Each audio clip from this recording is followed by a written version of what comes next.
Hi, everybody. We made it. CitizenCon Day 2!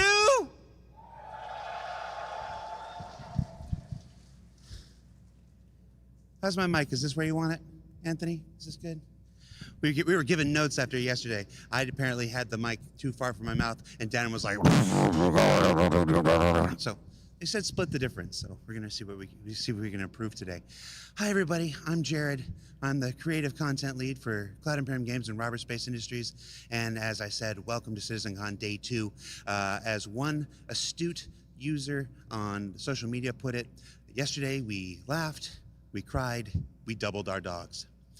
On Day 2, we're bringing a whole new slew of presentations for you to enjoy. But before we get to the programming of today, it's been 4 years since we've done a CitizenCon, a live event like this, and it may have gone under the radar with the pandemic and missing a year.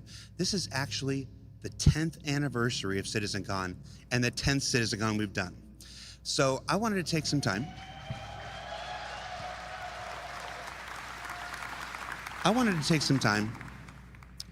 Here on the pre-show, where I can do pretty much anything I want, and shout out some of the pioneers who came before us to make this event what it is today.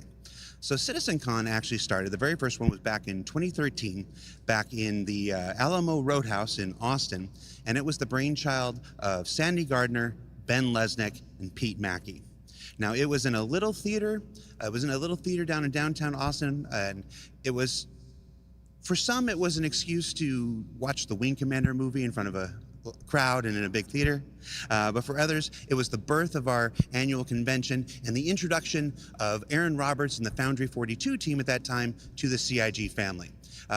It started out small, had some humble beginnings, but over the years, it's evolved into this massive undertaking that we have this year. In 2014 and 2016, CitizenCon was here in Los Angeles at the Avalon Theater, just in downtown. At 2014, we introduced the vision for the persistent universe, which was not yet playable. Arena Commander had only come just earlier that year. And in 2016, we followed up on those procedural planets with a visit down to the planets and the introduction of the Sandworm.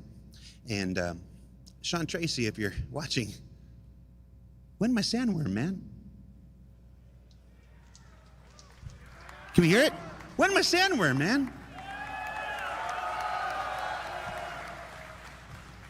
He goes on stage in the first presentation. He's probably not happy right now. Between those 2 years in LA, we took our first trip to Manchester and the, what was it called? The Runway Visitor Park, which was presented underneath a glorious Concorde, fantastic aviation craft that our chat users at the time really thought we had built a giant spaceship for this stage. I can remember sitting in the chat and going, no, that's not a spaceship. That's the Concorde. Get a calendar from 1988. It was like January.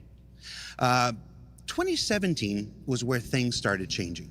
2017 was where we started to adopt the format that you see here today. It was our first trip to Frankfurt in the Avalon Theater, where we started breaking apart multiple presentations, multiple teams. We started really diving into the depths of Star Citizen's development.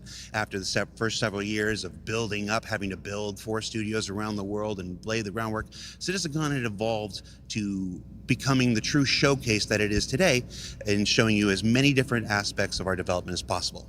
But it reached its final form in 2018. Going back to Austin at the Long Convention Center, Long Center in Austin, that's where CitizenCon exploded. 2 tracks, 2 competing theaters of presentations, the mocap stage. We introduced the Xi'an language, which changed Chris Harrow's life forever. Shout out to Chris Harrow if you're watching. And then in 2019, the biggest CitizenCon we had at the time back in Manchester, which parallels what we're doing today. Huge screens, huge exhibitions, huge panels, huge discussions, huge reveals. I'm sure we all remember that Carrick trailer. Yeah, that was a pretty big one. Also, it was a Carrick ice sculpture that didn't melt all day. So I lost $50 on that. I got 5 minutes? Oh, cool. Sorry, the person in my ear. Guys, I've never done a Day 2 before. I'm running on fumes. How are you guys feeling?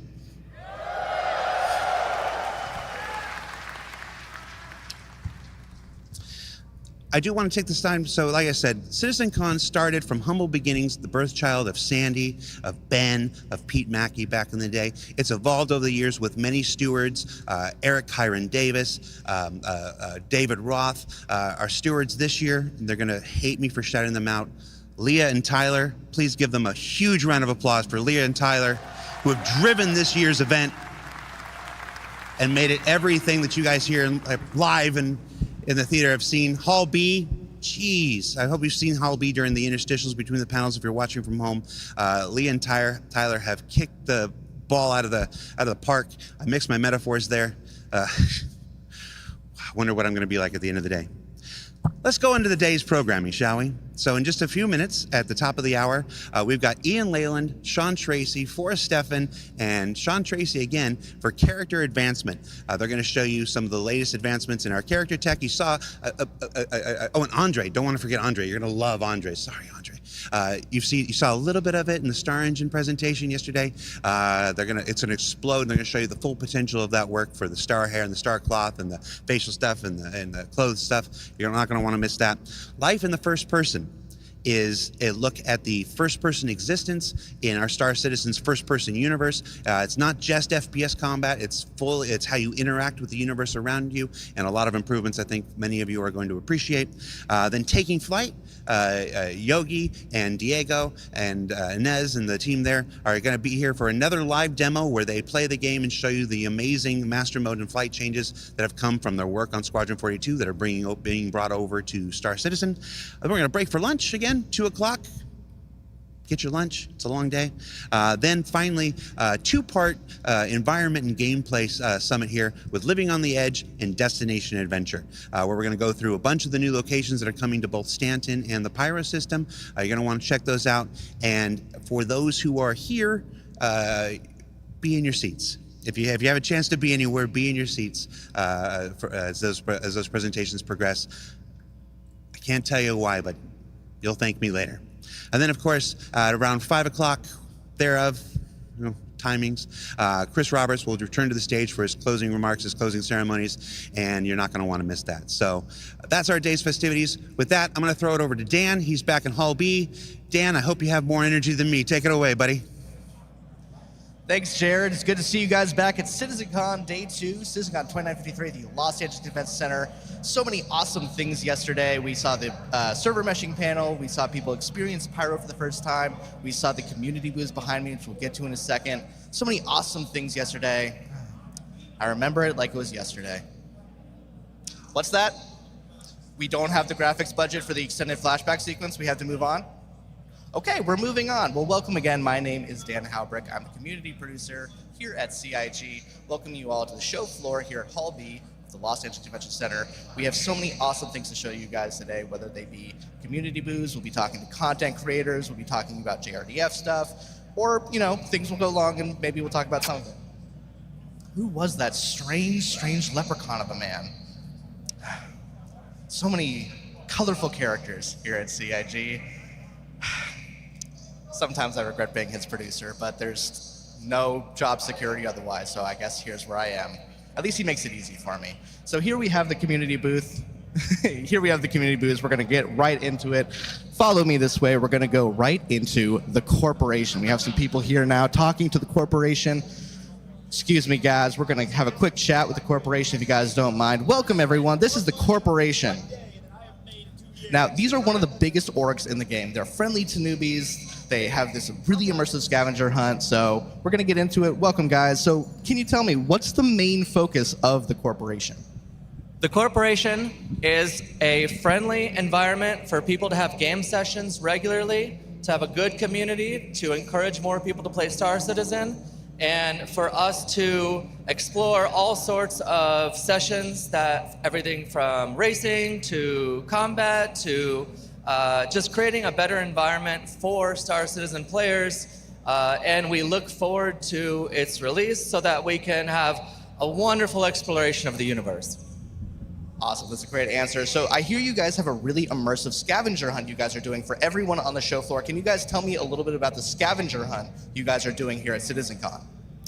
So this scavenger hunt is right here. I'm sure a number of you have grabbed some of the beads that we have, and if you are managed to find someone and trade with them to have 3 of the same color, we are entering you in a raffle for a vulture tonight, as well as a raffle for our pyro plushies, and a couple other little surprises if you come by and say hello.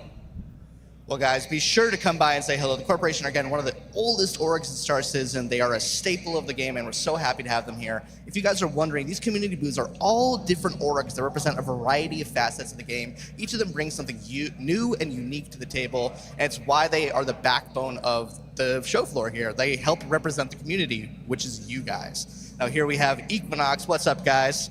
Hi, I'm looking for you. How's it going, man? So, you guys are focused on these massive immersive LAN party events. I mean, if you guys haven't seen one of these Equinox events, they are amazing. If there's one in your hometown, you'd be fools to not check them out. We sent CIG folks to them this year. They had an amazing time. So what are you guys doing here on the show floor? What are you guys talking about? So here we want to make the next LAN party at Equinox June 1st next year bigger than last time. So we're trying to promote that and get as many people sign up and get the word out. So that's what the Lego model is here for, to help bring attention to it. It'll maybe at the next event. We have Vanguard over there, the large org. They're helping us run events, racing, fighting. We give out prizes. Yeah, let's talk about this Lego sculpture. So this is an awesome Lego sculpture that you guys made. First off, where was this during Battle of the Bricks? And second off, how long did this take you guys to make? This is amazing. The first question is, I just built this 19 days ago. And for Battle of the Bricks, I built a Scorpius and took an updated version to last LAN party at the Equinox. What was the other question? How long did it take to build? Yeah, how long did it take to build? About 120 hours in 19 days. So that's like, an average session of Star Citizen sometimes, yeah. So no gaming at all. So I think you answered it a little bit, but what can people expect from Equinox in 2024? Equinox, you bring your own PC, a lot of computers to pick from, big swag bags, and a lot of giveaways. Yeah, any cool events that you're able to tell us about for 2024? You mentioned the June one. Is there anything else you guys are doing? Like activities during the event? I don't think we have anything pegged out specifically yet, but last time we had racing, PvP, fist fighting in a Origin jump, or 890 jump. Just some rich people boxing. You love to see it. Well, thank you guys. If you guys are here on the show floor, again, come check out Equinox. Come check out this Lego sculpture. It's the coolest thing I've seen in probably 5 minutes. I have a very short attention span.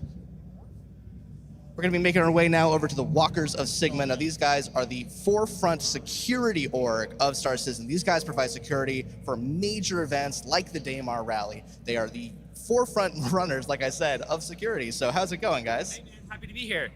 Happy to be here. I love that. So how do players or other orgs go about requesting security from you guys? What's the process for getting the Walkers of Sigma to be security? Sure, absolutely. The best way to get a hold of us is to join our Discord. You can go stop by our booth and pick up a business card where you have our Discord link on the back of our card.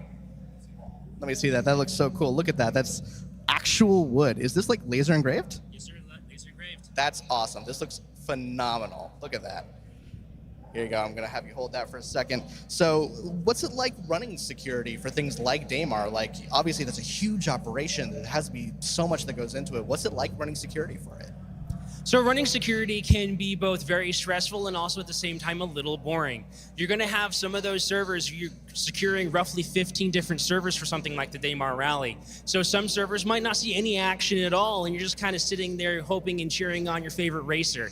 But there are other servers that can be super chaotic and are nonstop bombarded by outside forces. And those are the ones you really have to keep your eye on, make sure they have enough people to secure as many people as possible, and get any reinforcements if needed. Yeah, that sounds like a logistical nightmare, but luckily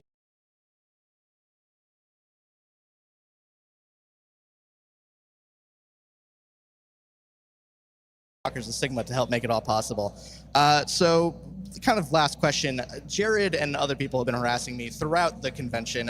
How do I get you guys to follow me around? I actually have one of my best guys here. This is our combat branch officers. Going to end our community booth segment. For now, we're going to go to other community booths later today. We're going to end on Asus Republic of Gamers. Now, we talked about them yesterday when we were over at Pyro. These guys are the forefront, using that word a lot. These guys are the precedent makers of gaming technology, whether they're monitors, accessories, etc. Star Citizen people alike know that Asus means quality. So I'm going to talk to some people over here. Hi, guys. How's it going? Hi, how are you? Doing great. So I don't know if you guys know this. Every single monitor in the LA studio is an Asus monitor. Yeah. Like, we love you guys, and I think the same is probably true for the other studios. What kind of stuff do you think people can expect from Asus in 2024? So actually, we do have some new products coming out in 2024, and actually towards the end of this year, we do have this beautiful OLED that's coming out.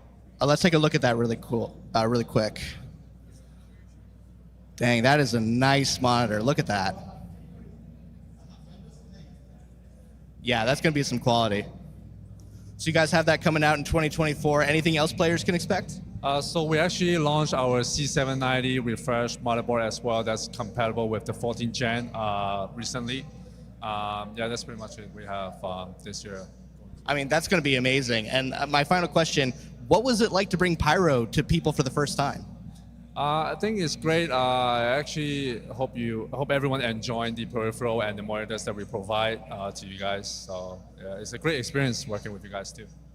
Yeah, everyone I talked to had a great time. Well, I think that's all the time we have. I'm going to cut it back to Jared. You guys are going to see some awesome presentations today. We'll see you back here on the show floor later. Until then, stay safe and see you in the verse. Thanks, Dan.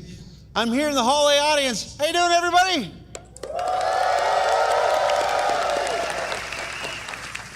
I've not spoken one word to this individual next to me. Hi, individual next to me. Who are you? Hello, Jared. My name is Jack. Hey, Jack. What do you do in the verse? Salvage. Do you like it? I love it. Are you good at it? I'm good at it.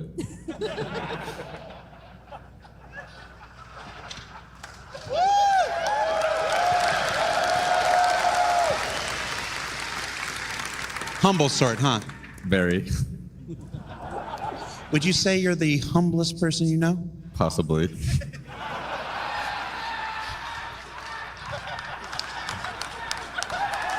Could there be someone more humble than you?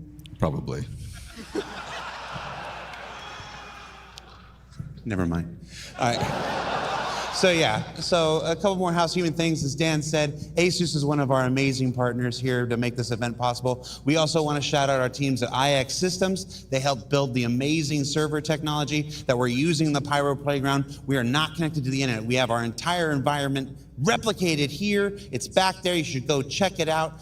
Talk to those guys there. What Ahmed and that team at IX has done is fantastic, and they've allowed us to run the Pyro Playground at 60 frames a second with the best server stuff possible. It's like, we're all like, oh, this is what's possible with this game. It's really exciting. I also want to shout out VKB, who have been amazing at helping us with the control surfaces for the Fight or Flight exhibition going on at the Atmo booth. Be sure you go by there and check that out. And then, of course, CLX. The custom computer maker who made all 150 computers for the Pyro Playground, the 2 computers that are operating on stage, the box that's running this live stream right now. I can be out here, it's there, I don't have to worry about it. So thank you to all of our partners, and I feel like I'm missing one, and I expect to hear about it from Tyler later on. I didn't bring my cards. So, yeah. You know, when do we start? We start at 11?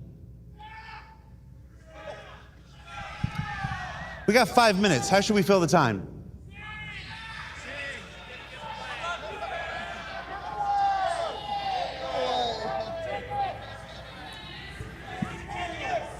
All right.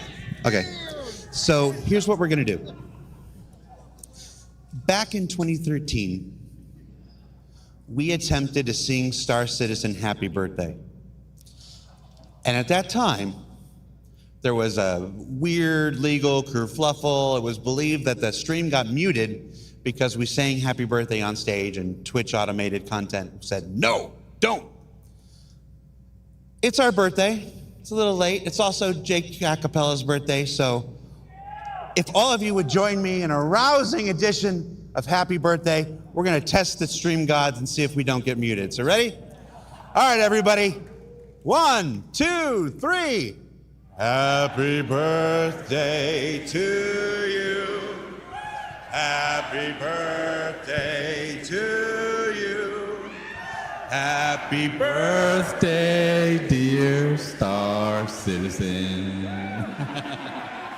Happy birthday to you.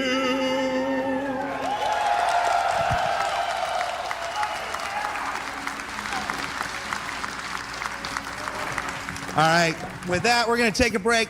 Hang out, get your last drinks, get your last snacks, everybody. The show's starting in about 10 minutes with our character advancement panel right there on stage. So stay tuned. If you like day one, we've got more to come, everybody. Take care. We'll see you in a bit.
Ladies and gentlemen, please welcome to the stage the person who forgot to create himself an intro, Disco Lando!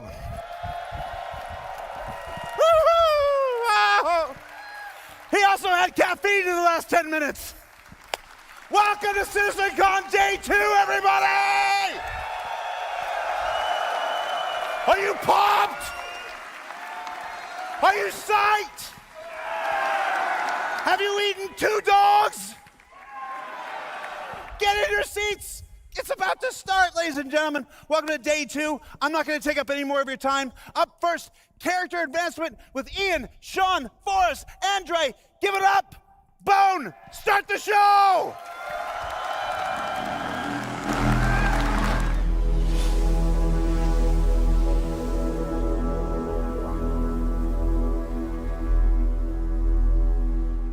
Hello there. Hey everyone, it's so good to see you all again in person. Thanks for coming out. So I'm Ian, I'm the art director for StarCitizen. We're going to kick off the first ever Day 2 of CitizenCon by talking about some of the awesome work done by the character team. All right. So first let's talk about life in a frontier system like Pyro and how this influences the character designs. So we wanted to create something unique compared to what we've seen in Stanton already. We wanted to give a wider visual palette and a feeling of historical age between the different solar systems. So this chart describes the fashion pillars for humanity. We can see where all suits, armors, and fashion items should belong. In terms of material use, manufacturing technology, and novelty. So you can see Earth fashion on the left, Terra fashion on the right, and frontier fashion right in the middle with a little bit of overlap of Earth. So essentially, frontier fashion is function over form. They are repurposed and repaired, and generally are misfits rather than sets. Outfits are purposeful by having storage solutions. This implies survivability along the frontier. Okay, let's take a look at some of these assets in the game.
Okay, awesome. So hopefully you guys that played Pirate Playground, you will have seen a few of those assets being showcased.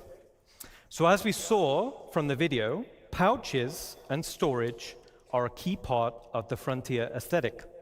This drives the feeling of survivability. But from here, we thought it'd be really cool to give the functionality, but also some customization options. So let's take a look at a video we just developed internally, and this is for modular storage items on the player.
Pretty cool, right? So I think this will provide loads of customization options in the future. We're super happy about that. So we also created some extreme weather costumes for Frontier locations, and these also follow the same mismatched and repurposed design aesthetics. Now we've also been focusing on achieving a higher visual benchmark. So this is all driven by our new Layer Blend V2 shader and its texture library. And we focused on more consistent wearing between 0 and 100% values. So to showcase this, let's look at a quick example asset.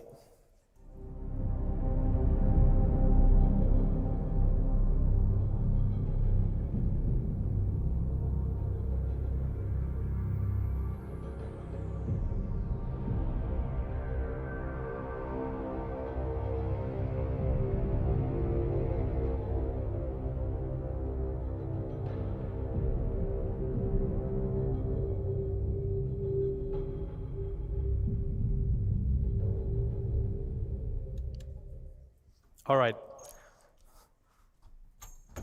So as we saw in the video, the insides of the helmets are looking fantastic. Now this is us getting them ready to animate with put on and take off.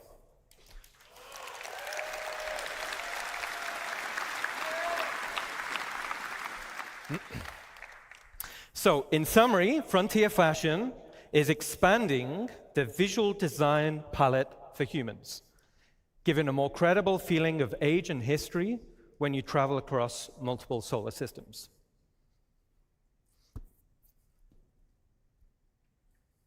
All right, now let's talk about something different. Now we're going to talk about some of the gangs in Star Citizen.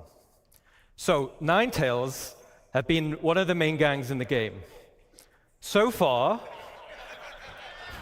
over 105 million have been taken out by you guys.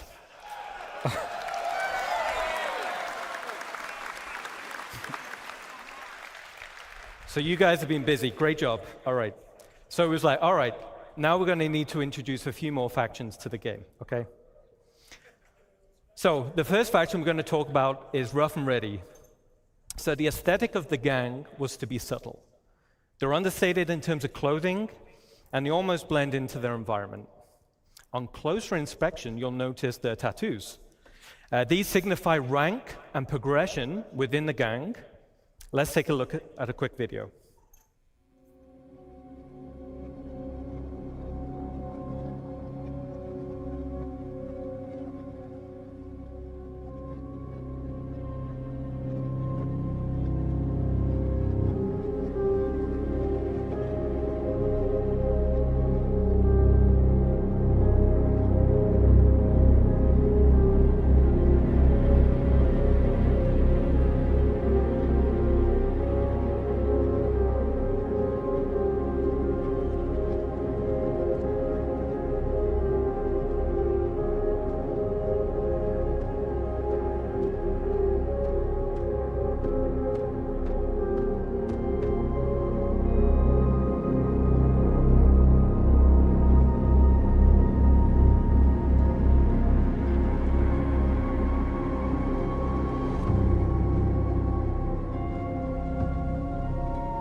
I think they look absolutely fantastic. Okay.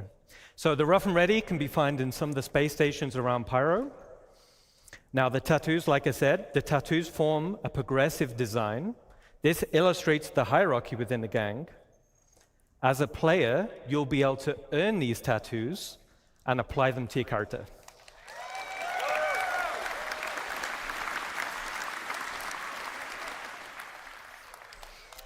Okay, cool. The next gang we're going to talk about is Headhunters.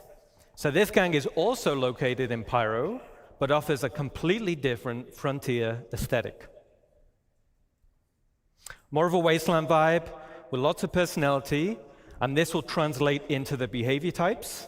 Now, this gang is currently in production, but let's take a quick sneak peek.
Okay, so cosplay competition next year.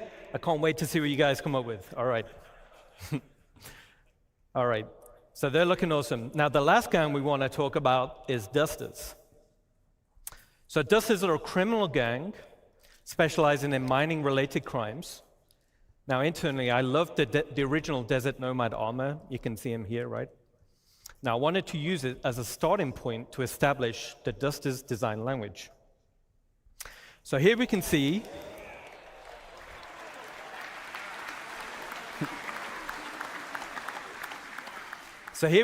the Dusters gang lineup showing armor leveling and rarity. So as a player, you'll have horizontal armor progression. This will define your role and playstyle. Then you'll have vertical progression. This is your progression within that role and playstyle. For example, a common bounty hunter armor set will be weaker than a legendary, and as armor progresses in strength, it's harder to acquire. So harder missions, rarer drops, higher reputation. Now, as we're talking a little bit about armor sets, let's recap a little.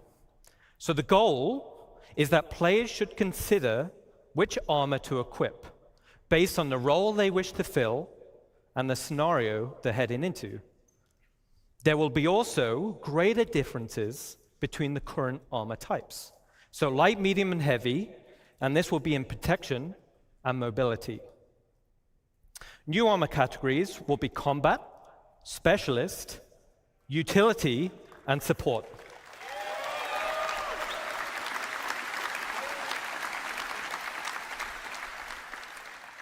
And these will define the type of items that are quickly available on the slots of the suit. There will also be additional functionality to assist in your chosen role. A matrix of armor type versus category will provide a variety of roles, with each providing best-in-class benefits. There will also be hindrances to out-of-role gameplay. For example, if you're wearing a heavy armor set and you're trying to fly a little snub fighter, you'll have restricted visibility and less vehicle control.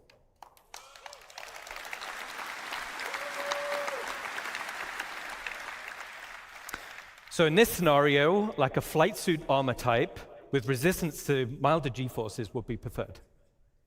Okay. So as we saw in Ali's presentation yesterday, Hygiene simulates and tracks the accumulated effects of a character going unwashed for any length of time. Poor hygiene can lead to disease, lowered health, and snarky comments. Hygiene decays faster if a character becomes dirty or wears dirty clothing or armor, and visual effects are going to be displayed on the character's skin, such as blood, sweat, and dirt. Certain usables, such as a shower, will reset the character's hygiene and clean away all of those dirt effects. So let's keep clean. Yeah.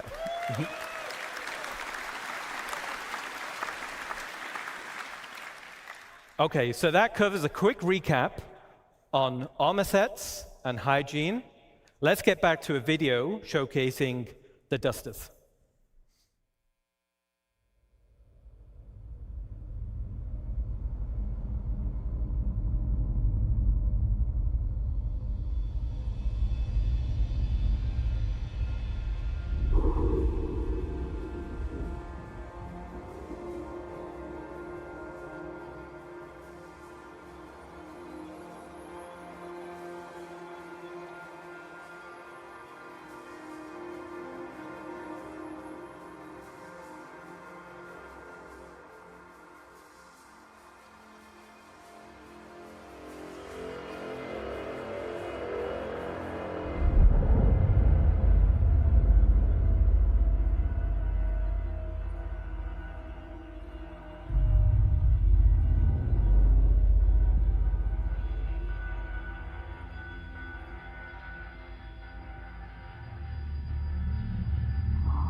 Awesome. So you'll be able to find the Dusters scattered around various derelict settlements and wrecks in Stanton, and the Dusters will be available Q4 this year.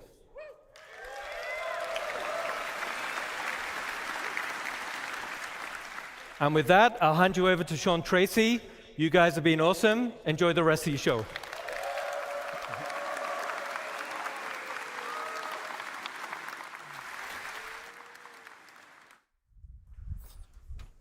Hello, everyone.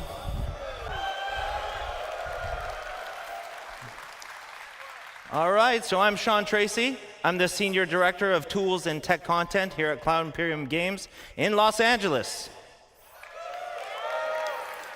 So today, I want to talk about Starcloth. And Starcloth was initially unveiled at a previous CitizenCon, kind of in an early stage. So it's now rolled into full production, and it's used in both Squadron 42 and Star Citizen.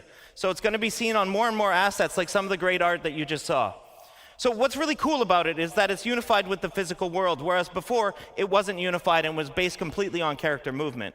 Now, it's faster than the previous cloth setups, and in the end, it just looks a whole lot better. So today, I'm going to cover some of the tech, the pipeline, and we'll see some results. So let's get and see it in action.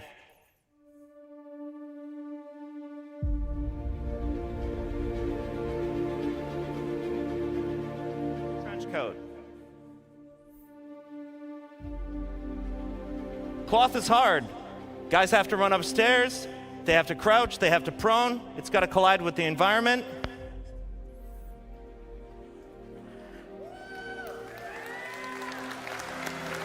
And even more difficult, it needs to hold up in high-end cinematics.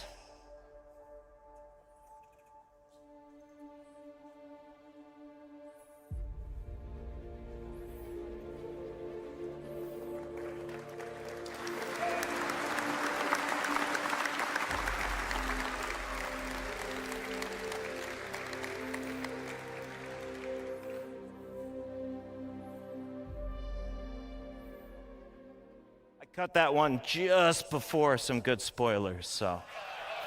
Yeah.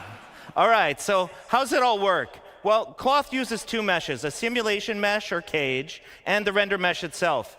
So vertex colors indicate how it's constrained to that cage, and thus the simulation. So for example, black vertex colors indicate a full constraint. Basically, it follows the skinning. White vertex colors indicate unconstrained vertices. So the movement is determined entirely by the simulation. And then we can do a blend of gray values that is used for fine transitions and blending and fall off in between the fully skinned and fully simulated assets. So in the end, these meshes are sent to the engine where we bind the cage to the render mesh, and then tech artists can leverage some of the runtime tools. You can see up on the image that the sim cage mesh has about 5,000 triangles, whereas the actual render mesh is about 45,000 triangles. So it's obviously much more efficient to simulate the sim cage mesh versus just the render mesh itself. So part of the technology is the runtime iteration support, which you can see in the image above me here. That's with all the red spheres. Here we're actually painting the collision radius of every single one of the vertices, and it allows us to fine-tune the simulation without having to add arbitrary collision meshes, though we can. We paint a variety of properties, so some of these other properties are mass or displacement. In the top right, you can see an example of the old legacy implementation using pendulums. And this uses joint chains and collisions, but assets with multiple layers like the one that you can see there, or ones like skirts or gowns, they were really, really difficult to do with pendulum simulation, but they are solved with Starcloth. So I mentioned it's completely unified with the physical world. And what that really means is that wind, impacts, object collisions, thruster backwash, all these kind of things actually react to the cloth reacts to these things, and so much more. So it's not just character movement. Now, it's a hyper-efficient simulation, and it's several orders of magnitude faster than the legacy implementation that we used before, and has a lot of easy-to-control parameters for tech art, which are compression, stretching, and bending. So as mentioned yesterday by Chris Rain, our senior lead physics programmer, we support soft body tapered capsules, which are twice as fast as our ragdoll capsules. It's also key to solving one of the most important aspects of plausible cloth simulation, and that's mitigating the tunneling or the clipping that happens through a character. So it's very, very difficult to solve with pendulums.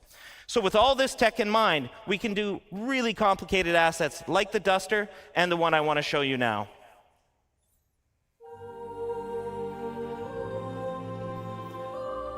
So here you're seeing about 5 different layers of cloth going on and self-colliding between each other.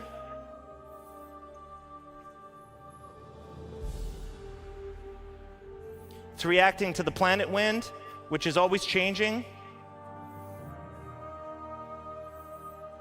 On the front, there's a big leather apron. So this one's actually a lot heavier, and it moves a lot differently than the cloth on the back.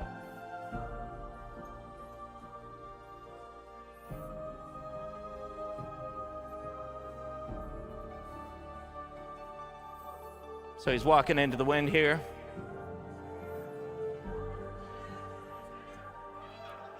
And in the end, as I mentioned, it just looks a whole lot better.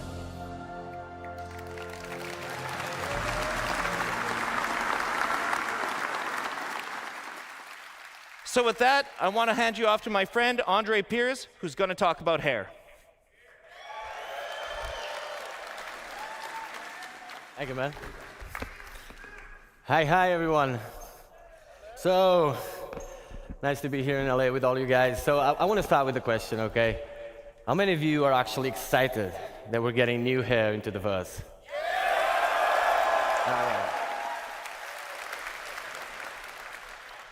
All right.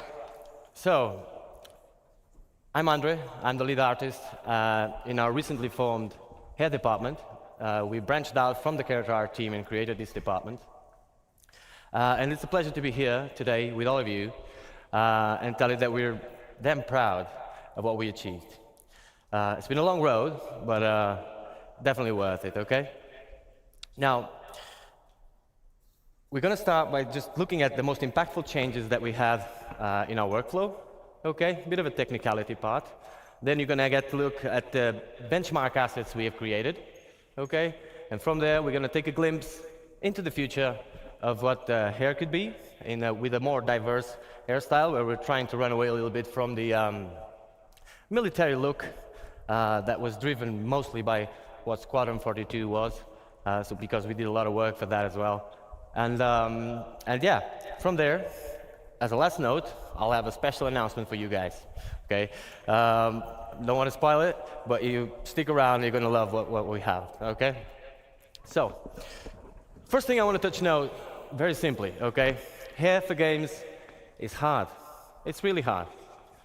Oh, by the way, did I tell you these are actually game-ready assets in the persistent universe?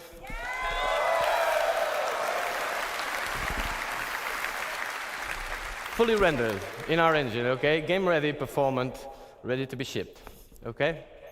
So, hair is really hard, like I was saying. It is a AAA challenge, basically. You see games that get it, games that don't. Some of them get it more or less. Either way, for us, the challenge is the same. We're not different, and the challenge is real. With the scope of Star Citizen, like day-night cycles, all these light shafts, all this MMO, people running around with the hairs, a lot of motion, a lot of fast-paced movement. Yeah, it is hard. But the best thing is, we have arrived, okay? And it's, yeah, clap. It is, it doesn't end here, okay? Yeah. It does not end here, okay? It's the nature of CIG. We just keep pushing the boundaries, but like I said, we're really proud of what we're showing you here today. So let's dive in what we made all this possible, okay? On a high note, on a high level, basically, a successful hair requires 3 fundamental elements, okay? There's the texture, there's the placement, and there's also the shader. If one of these elements fails, all of them do, okay? So it's basically, you can have a great texture, great placement. If your shader is wrong, no go, really. And the same if the texture fails or if the placement fails. So really vital, really important that everything works together. But the good thing is, by breaking down the hair into these 3 parts, it also allows us to actually go deep into each of them and push the quality up. Or like Chris Roberts would say, bring the high fidelity, right? So, on the texture end, there was a lot of changes.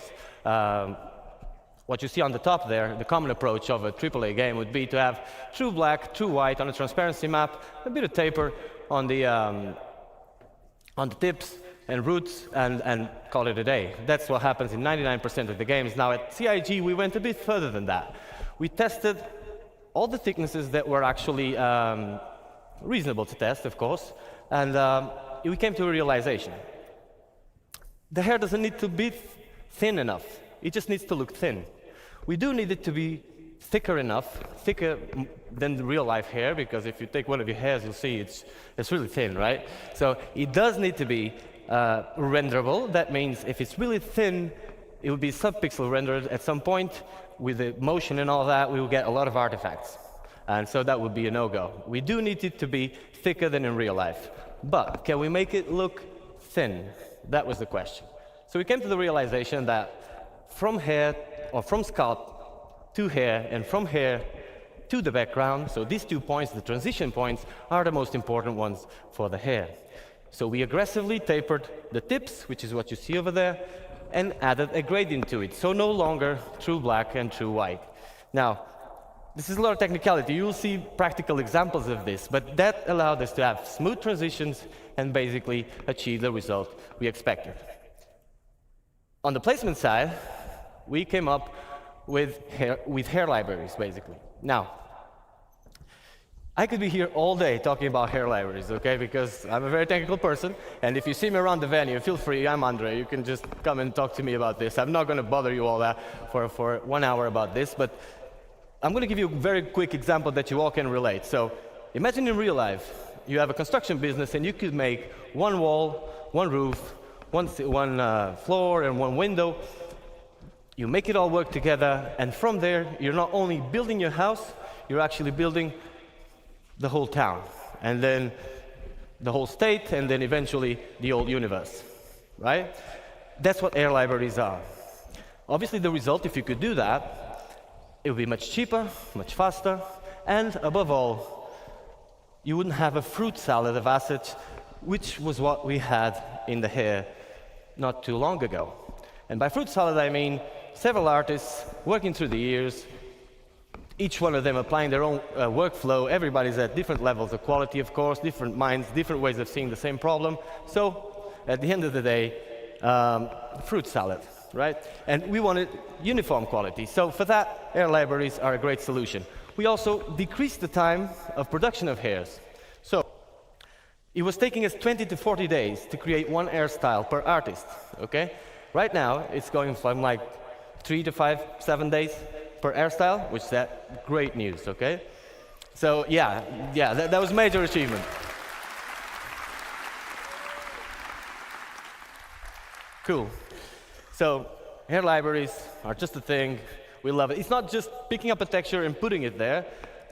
If you do that, like you need to actually see the scope. Gladly, we have some of the best artists in the world on hair working with us, so we managed to achieve this at the scope that we wanted. Now, on the shader side, there was plenty of changes as well. Some of them are very techy, very, very cool as well. I'm going to run through fast through some of them so you guys can understand the scope of what we're dealing with. But let's just understand, like, at bake time, so bake time is prior to runtime. Runtime is where the game runs. Bake time, we're preparing the asset to actually put it in the engine. At bake time, we calculate the custom normal and we store it per vertex. So each vertex gets a custom normal. That makes, in a practical sense, for those who are not too technical, it basically makes the card, the air card, not look like a card. So the normals is help with the way the light reflects. We kind of do more smoke and mirrors on it and make it look not like a card by just baking it that way. Now, on the ambient occlusion, we store two baked ambient occlusions onto the color channels of the vertices as well. Now, each vertex on a mesh in any game has a color to it, okay? You might use it or not. Imagine in a car, you have a trunk. You can use it or not. It's up to you. It's not silly to use the car without using the trunk, of course, but if you have a luggage, you can put it there or in the back seat, wherever you want. Now, we decided to use this because it was free. The trunk was already there, so the vertex color was already there, and we just decided to store two ambient occlusions on it. These two ambient occlusions work this way. Light hairs, like a blonde hair, obviously needs more shadowing, or less shadowing than a dark hair, right? And so we store two. The length of the card is now baked onto the last one, and that gives us a metric of where the card starts and ends, and allows a lot of cool things you're going to see on the videos I'm about to show. So, one last thing before we can start looking at videos is that, and this is really creative, total credit for the people, for the tools programmers. I personally had nothing to do with this. This was already at CIG when I joined. It's absolutely amazing. So, we have an hairstyle that was ready, that you can see over there. And we have a hair cap. An hair cap is basically a mesh on top of the character's head, which is invisible, transparent. It is just there. Sometimes we use it for shadowing. That thing has an UV. And so we project the hair, or where the hair starts, onto that UV, and gives us that image that you see on the middle, right? And so we now have a 2D space that relates to a 3D location. Meaning that if I want to have hair like mine, which is white on the sides and dark on the top, I could just paint this part and get it white on one side and then dark on the top, which is an insane advancement because cards normally are stacked on top of each other. So when an artist is placing cards, if you paint one card to make it white here, well, it's going to be stacked on top of the other, and you're going to get spots all over the place and no control over it. So this allows us to give control. And what you see on the last image is the possible results. For example, now I can paint one side of my 2D representation of my 3D space and get this possible result, which is pretty amazing. So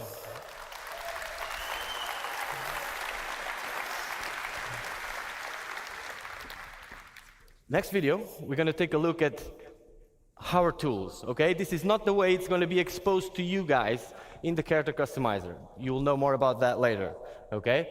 This is the tools we use we are able to actually create the hairstyles. So let's take a look at this video.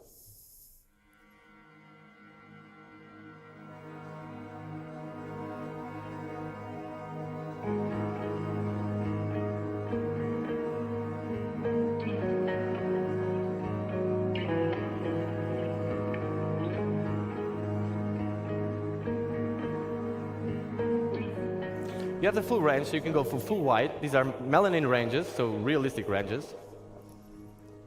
Fully white up to black.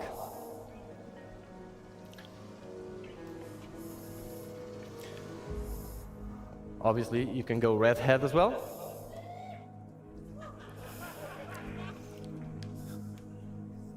Get out of the way. You also have the dye feature, where you can see all the things we talked about implemented. You can go a bit more wild on this.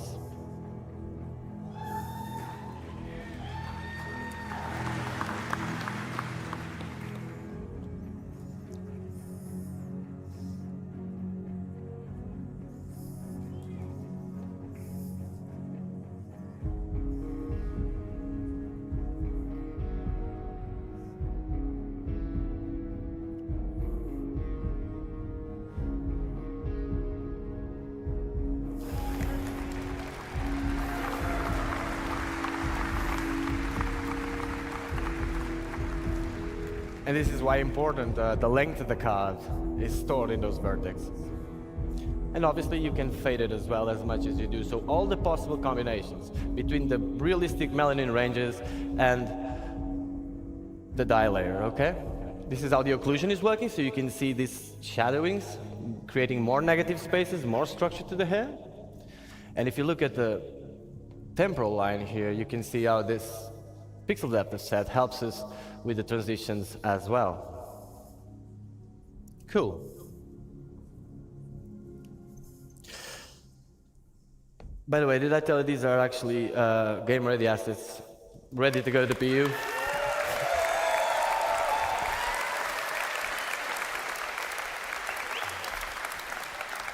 So now that we understand a bit better how the hair is working, that's why the boring part that I told you just before, you can examine these images with a bit more of an informed opinion. That is basically the example. Now, that's all very exciting, but we want to show you hairstyles that are actually in Star Engine and working. So that's the video we're going to take a look next, okay?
Great, guys. So I can see by your feedback that you really enjoyed the dye, so I'm going to try and direct things that way next time. Pretty cool. Okay, yeah, these are game-ready assets as well. Now, like I promised you, we're trying to make this diverse and get away a little bit from this type of hairstyles you just see now, which is a bit more military. And for that, we'll have the next video. Now, it's important for you to understand if there's any 3D artists, character artists, air artists out there, you will know. Some of the hairstyles you're going to see next are some of the hardest things you can do in hair for games. In a practical sense, if you can do what is going to be shown next and render it at 60 frames per second on an MMO, you can do pretty much anything, okay? It's our glimpse into the future of what type of diversity we want to achieve.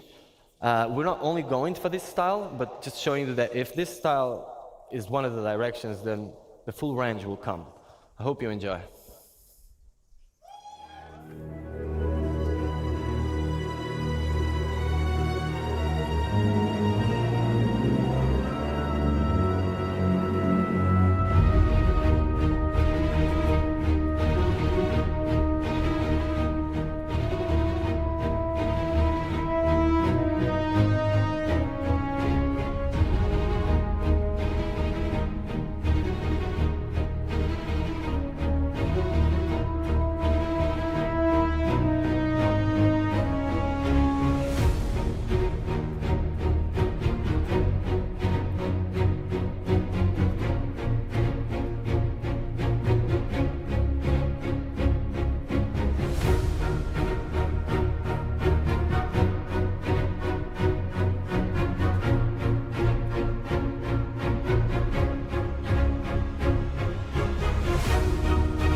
Thank you, guys.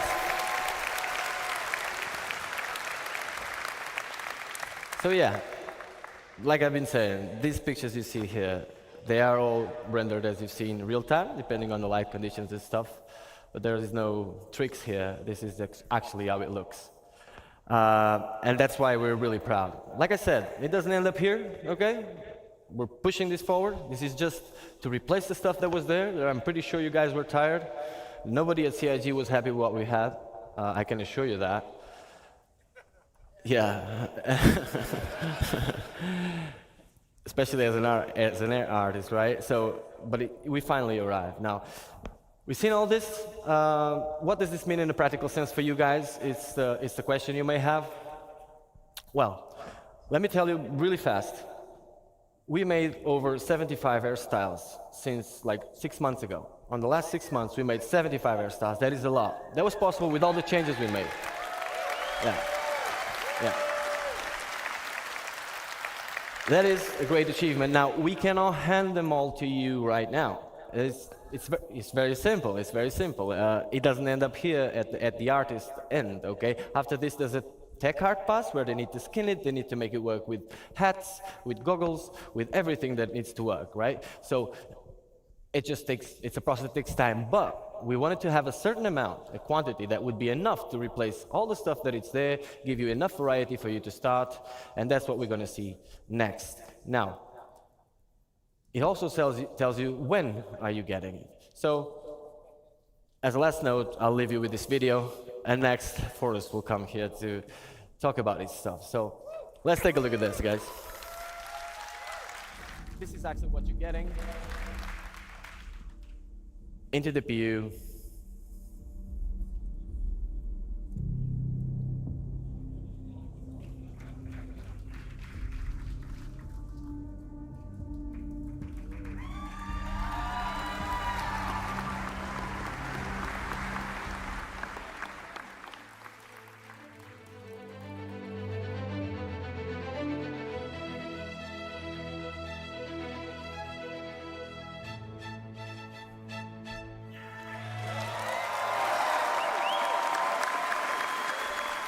So before the year ends, you're all gonna get to enjoy these hairstyles. It was a pleasure to be here with you today, guys, and see you in the bus.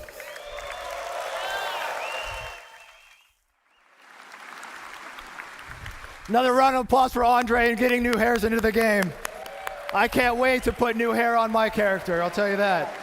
And for Ian and his awesome character team and the amazing characters they showed us earlier. Absolutely fantastic. I'm gonna run through this, we don't have a lot of time. I'm gonna talk to you about character heads. We've talked about hair. We have talked about outfits. I'm gonna talk to you a little bit about the heads and our pipeline and getting us from the actors that we hire to do the photogrammetry all the way to the game characters. So we have a DNA pool, expansion, and customization I'm going to be taking you through. We made a data-driven pipeline for adding new heads. So what is a DNA pool? DNA pool is just a bunch of heads that we put into the game. That way you can modify the ears, the nose, the chin, the mouth, and you could interpolate between all the different heads. A DNA pool. We want to expand the pool and allow for more selection and range. So we scanned 60 new heads for our DNA pool, 60 new heads. And we processed them internally.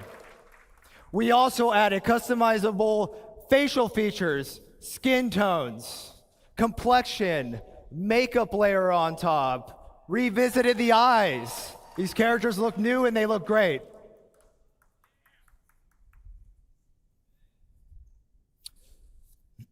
All right, so our current pool, there's the 18 heads right there, but that wasn't enough. We need more. That is our new pool.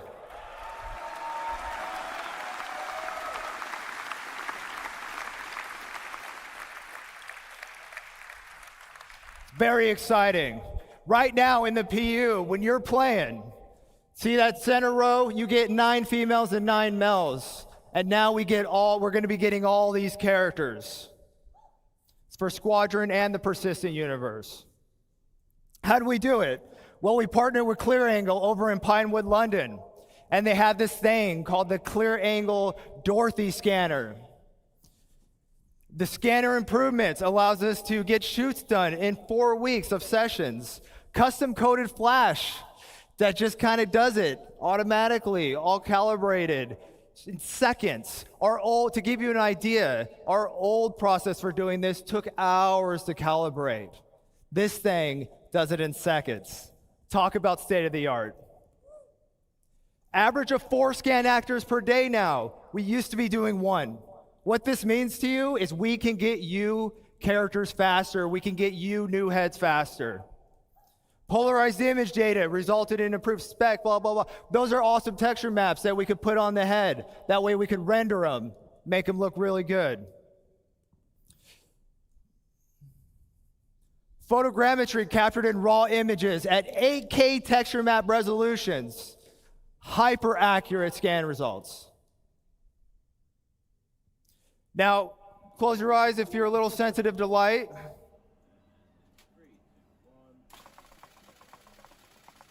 This is the process we use to get the pictures, to build the photogrammetry, to calibrate the cameras.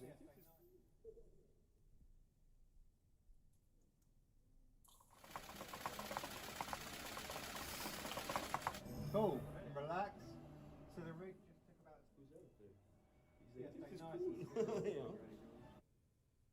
All right. So there we got some characters here on the screen. Those are all built using all these things that I've briefly mentioned. I want to talk to you a little bit about skin tone, though. Skin tone's tricky because we want to apply it. We want to be able to customize it. We want you to have the ability to do whatever you want. So what you see is some really weird-looking characters. We see a head with some yellow. Yellow's good in this case. What we're trying to do is we're trying to find the average skin color. Once we find the average skin color, we can figure out what that skin tone is, and then we can apply it. The blue means it's further away from the average skin tone. So when you apply your skin tone, it has less influence, keeping those high details, keeping the color, the blemishes, the imperfections. That middle one, that white head, that's where we get once we've extracted the data. it's now ready to apply the skin tone, which you see at the end.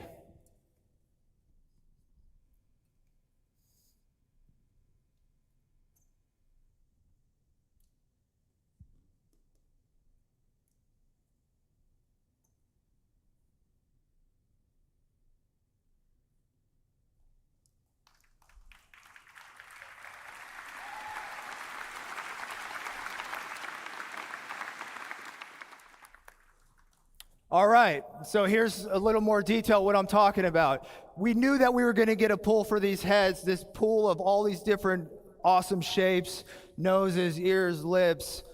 But now, with what we're doing currently, you can see that we have calibrated all of our source photos of our actors. And with that, we could figure out exactly what they're supposed to look like.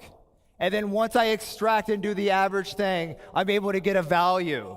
And that value translates into a skin tone. And that skin tone translates into a chart that you can customize your character with.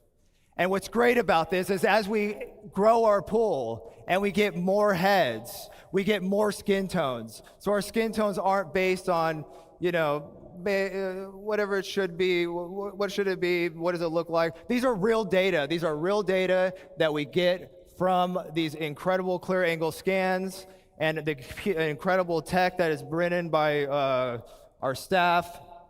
And the skin tone will grow along with our head data and along with our heads. And there's an example of me just applying it and showing that in practice.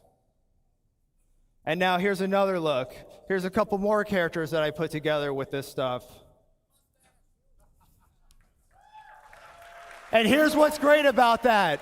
I did that with our brand new character creator, character customizer for Squadron 42.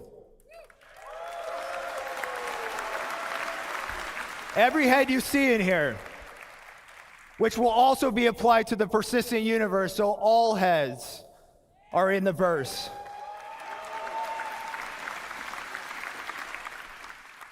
And as you can see right here, here's a little scene I put together using the outfits, using the hair, using the skin, using the heads. And I did that all with the new character creator. And here to show you that, it's a live demo of the character creator, I'm gonna bring back my good friend Sean Tracy. Thanks, buddy. Give me. Oh, it's awesome. All right, so what's this all mean to you guys? Let's show ya. Time for live demo. All right, so I want to welcome you to the Biotic Corp Calliope machine.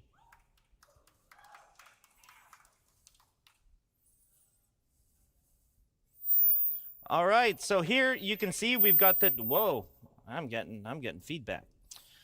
You can see we've got two body types that I can select from at any point in time. So we're gonna start in right away. Now you might recall how the character creator currently works.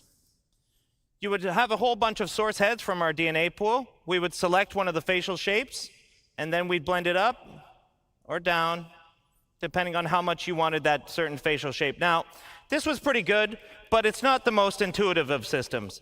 So instead, what we wanted to come up with was a much more intuitive way to control this. And what we've now introduced is sculpting mode.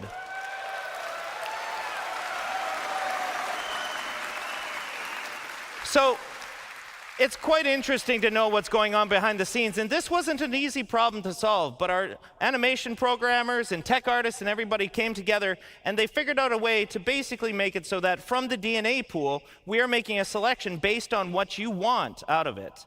So it's going on between all the different options. Now, I'm gonna start making some changes here right away. So I wanna wind up the nose. You can see that it's all very intuitive, it's fast to use. I'm going to make the lips a little bit bigger here. There we go, something like that. I think that looks pretty good. I'm going to adjust the brow here, maybe make a little bit of a heavier brow. Now we can adjust the eye shape. We can go more almond eyes. We can go more oval. We can have a heavy lid. You know, I can find a whole bunch of different options within here. So here, we're starting to look pretty good. I want to give him a little bit more of a hero chin. There we go. I'm liking that. Yes. That's cool. All right. So not to spend too much time on that, I want to show you some of the other features. And speaking of features, we go to our skin tone. So finally, you're not just selecting a preset skin tone. You can move through the whole gamut of the lookup table. And this is melanin and hemoglobin at the same time.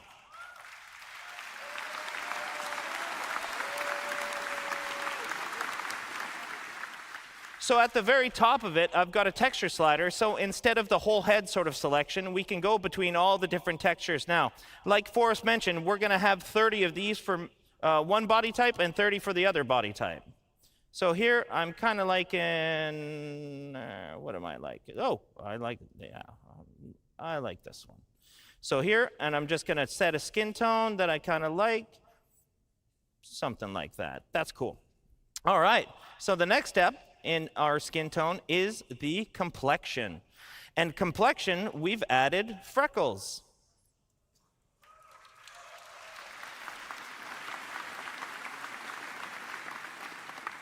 So here I'm just blending in and I'm blending out the amount of freckles. Now I've cranked it all the way to the top just so you guys can see it. But for my character here, I'm going to keep it kind of subtle, like this, but quite a few of them. Something like that. We've also got sunspots. Now this is, a little more weathered skin. We'll give this sort of look. And we've got a whole bunch of different blemish masks planned for you guys, whether that's sunspots or liver spots or anything to that effect. Now I'm going to give this guy kind of a weathered look because I think the skin tone looks pretty cool like that. Yeah, I'm digging that. All right, so next up, eyes.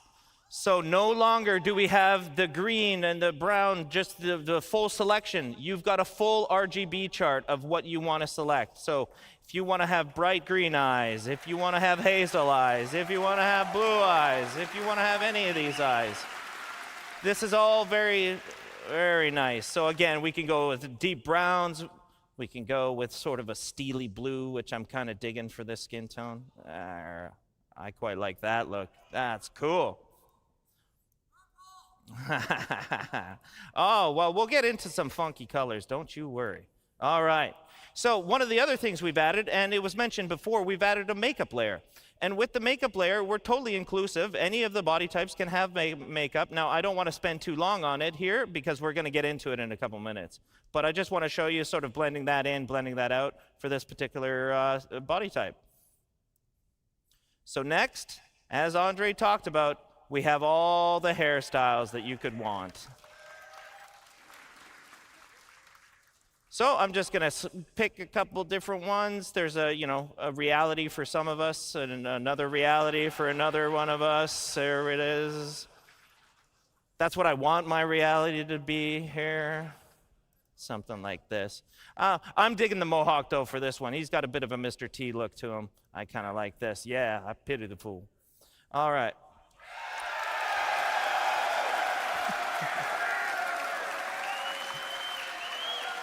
So it might go without saying that we've got beards now. So if you want to select a full beard, you can select a full beard. If you want just mutton chops, you got your mutton chops. You want your handlebar, you got your handlebar. All right. So we've got all the different beard types that you could want, and we're going to add as many as you guys really want. So I'm kind of digging the full beard for this guy. Yeah, I'm digging the full beard for this guy. Even further to that, we've got eyebrow selection, which is, you could go with no eyebrows. That's a very real. You could have bushy ones. You can have a little bit more, normal, kind of straightforward ones. But it was mentioned before during the hair and with Forrest's discussion that we've got the hair dye as well. So with the hair dye, you can affect all the hair at once, and right now I've got all selected, so I can go through the gamut of all the different hair melanin that you can set. So here I'm just going to darken it up a little bit, and if I wanted to dye the facial hair, I could just dye the facial hair all by itself, setting a dye color here, something like that. But in the end, I'm really digging the jet black on this particular one. So I'm gonna frost these tips a little bit. I think that's gonna look kind of cool. Let's set a bit of a blonde here, turn up the dye amount. And then what's really cool about this, and I'll show this in a minute, is that we can actually control the fall off of it. So again, if I just want this on the tips, I can just blend it right about here. So there we go.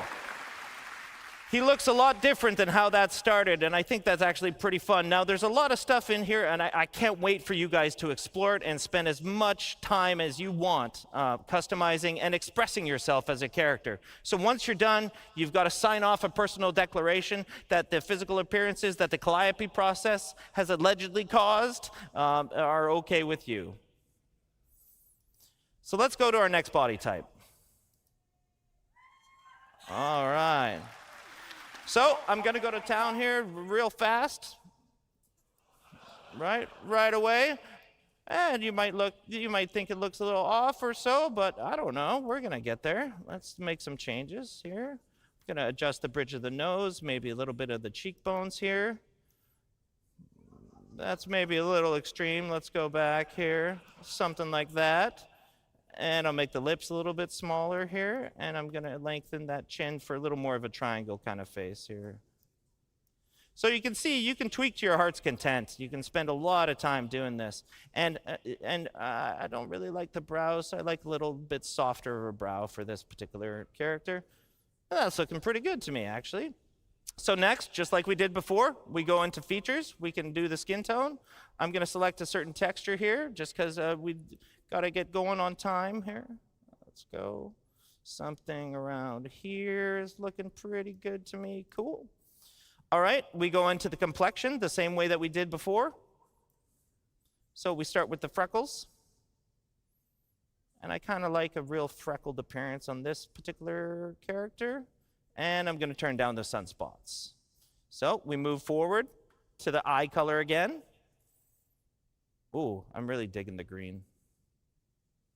Yeah, I like the green kind of look.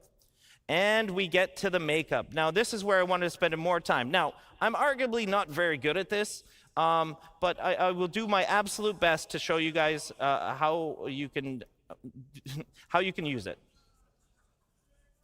So first is the eyeliner. So the eyeliner, we can do any color. You can go as crazy or as chill as you want to go with this. But for this particular, I'm going to go quite dark here, just in the dark sort of fuchsias and purples. Here, we're doing the inner lid eyeshadow. And that, I'm kind of keeping the same theme, I think. Yeah, and we're going to do the same thing with the broad eyeshadow. So again, we can go as crazy or as calm as you want.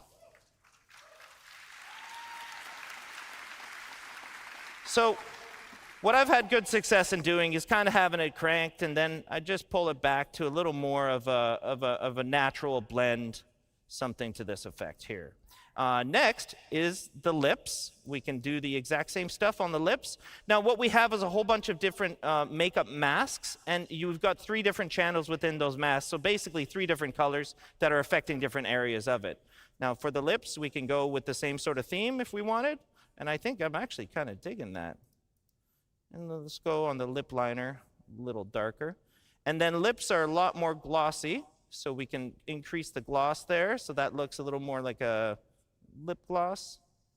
Yeah, that looks pretty cool there. And then, like I was doing before, I kind of just pull it back a little bit. And there we are. So next. I think we're good. Yeah, I think we're good. I have no business doing that, that's for sure. Same thing on the hair. Again, we've got a whole bunch of different hairstyles. These will all be shared between the 2 body types, but for this particular demo, we've got the ponytail, we've got the slick back kind of look. Yeah, I'm not finding one I'm really digging yet. Ah, yes, now we're talking. All right, so cool. Now, again, we're fully inclusive here, guys. So if you want facial hair on any body type, you got facial hair on any body type. That is up to you guys.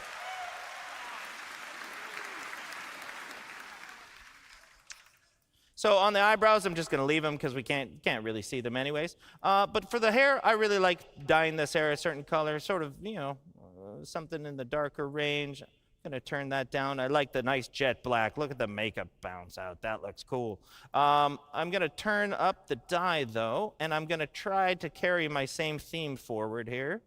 There we go. And then I'm going to give it a bit of a fall off, as we can do, so it's just on the tips there. So let's see that in action.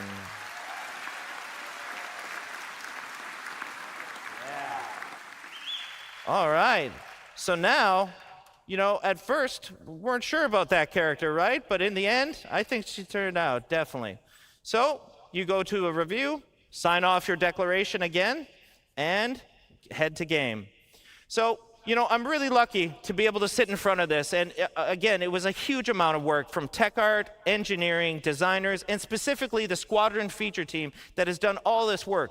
And one of the cool things to note is that we use this now internally as a tool. That's why it's me up here demoing this. This is our tool internally for creating all these heads, for creating all the NPCs in the verse. Because as Chris put it one time, he doesn't want his NPCs to look lame. He wants them to look cool. And this gives you cool looking characters. Thanks a lot, guys.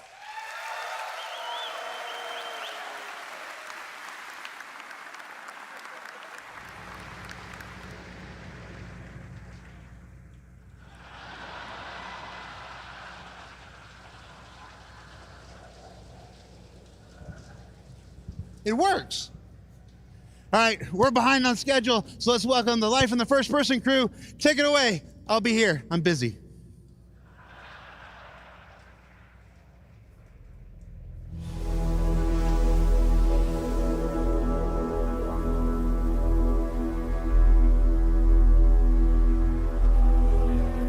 Hello, everyone. Am I too early? No. It's a real pleasure to be here at CitizenCon in person. I've had so much fun. Thank you all. But my name is Jens. I'm here from Manchester. I'm going to talk to you about some improvements to play Traversal. So we're going to start in 0G, where we've been rebuilding the EVA experience from ground up.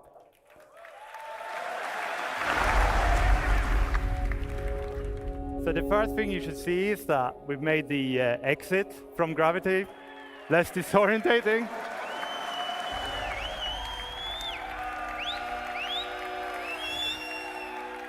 Oh, we're gonna face plant. We made it. All right, so we made the re-entry much more forgiving. So this EVA has a new prone lateral pose, and this is really important to us because it allows us to get close to surfaces, and it allows us to walk across them. So we can see that in this video here.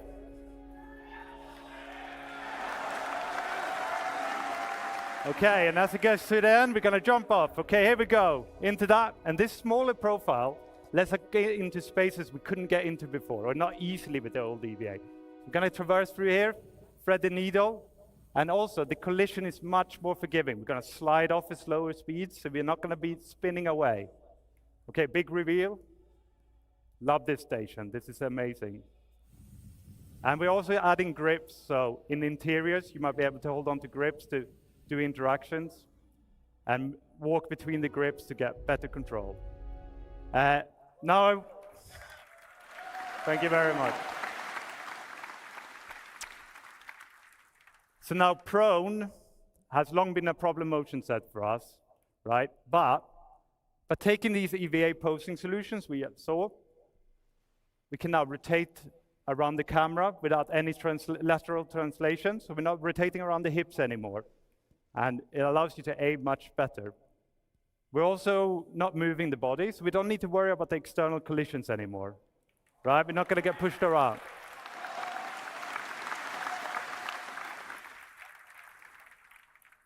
Of course, prone isn't all about looking around. We want to traverse as well, so we're going to head down this vent. And here we put in a new collision style. So this is all about letting you have control in narrow, small spaces, smaller than this. We're going to be able to push around the corners, we're going to go run tight bends, and we're going to be able to reliably go up and down slopes. And this is where prone led the way. So we then took this and we put it into the EVA. So if I turn off gravity here, which I'm not going to do, but if I did, the EVA would have been able to traverse the exact same place. And by having these motion sets so similar, we can exchange success between them. And this could then be done to other horizontal sets, like prone light sets, for example, like the water world showed it yesterday. We might be able to take you swimming there one day. So.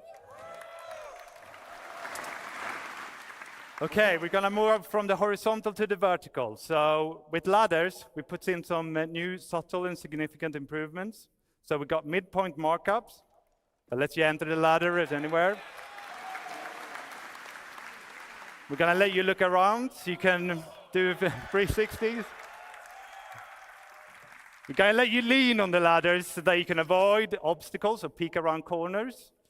And this all got a full new animation set. It looks amazing, especially with all this beautiful Starcloth. You know, you got both the hood and the cape there.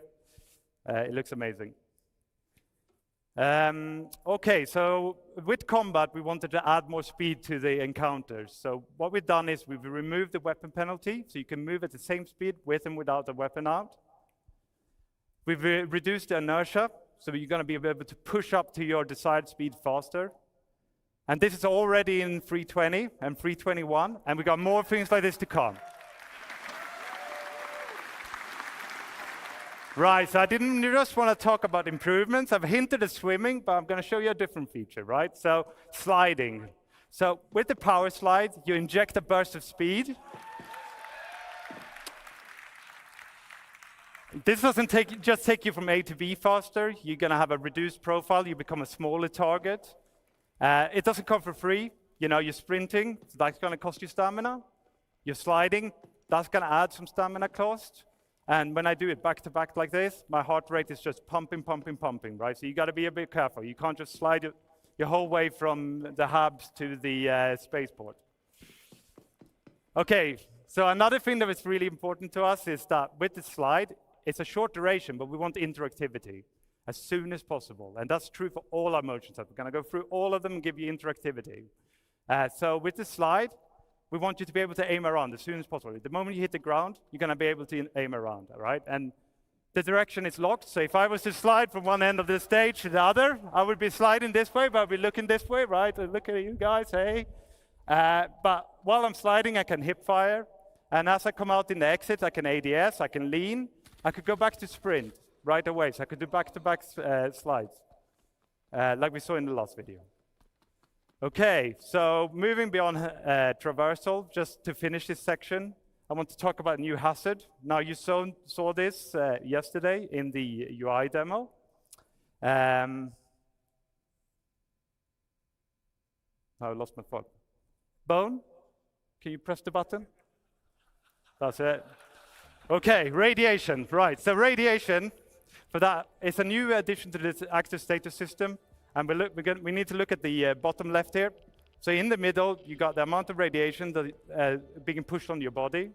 If you have a directional source, it's based on your body surface and your distance to that source. So by going behind the cover here, I can completely cut off all the radiation. So I can use that. And then on the left, we have an icon that has a shield around it. Now, that shield works in two ways. Right? First of all, it comes from your outfit. So depending on what you're wearing, you're going to have a better or less accurate shield, right? It has a threshold. As long as your radiation doesn't exceed the threshold, the shield will hold true. It'll scrub all the radiation off, and you can stay there as long as you like. But as the shield starts peeling off, when the radiation gets higher, the shield will peel off. And you know the radiation sickness kicks in right at the end of the video here, and my health just deteriorates super, super quick. So yeah, that's not great. Okay, so we're going to see some more radiation in the next section. So I would like to welcome Inesh up on the stage. Thank you very much, everyone.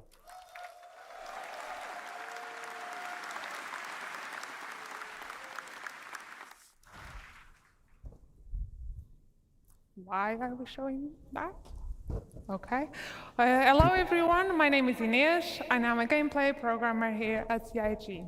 And I'm here today to tell you all about, thank you,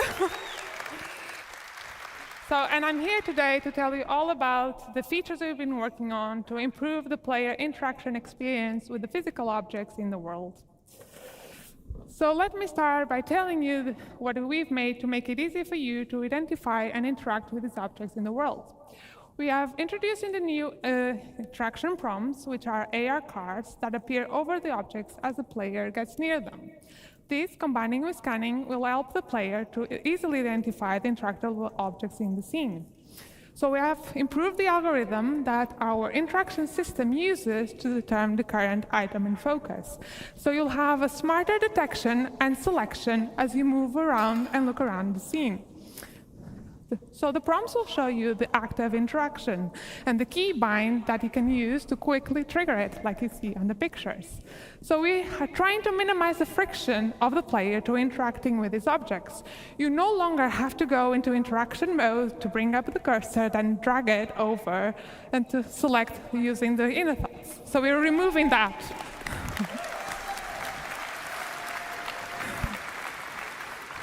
So what happens if an object has more than one interaction? Well, for that, you can just simply hold F, and this will bring you the new interaction wheel. So this is our new interaction wheel. It will be focusing on the item. And you can see that up to 2 of the interactions have a star icon. So this is related to another system that you are bringing to you that we call in the default item actions. So this allows us to have a primary interaction, that's the one that shows on the prompt, and a secondary interaction. So these are default actions that you can easily trigger using shortcuts. So these actions will change based on the combination of the item, the player, and the environment state. And although designers do choose the default actions that we bring to you, you are fully able to customize them to fit your preferences and playing style. So let's take a look at this in action. Here you can see the prompts that change depending on your focus. So let's bring up the wheel. And I really like my plushes, so I want to inspect them when I find them around. So I'm changing that to my primary. And you'll see that does not affect only the item they're interacting with, but any item that falls into the same category.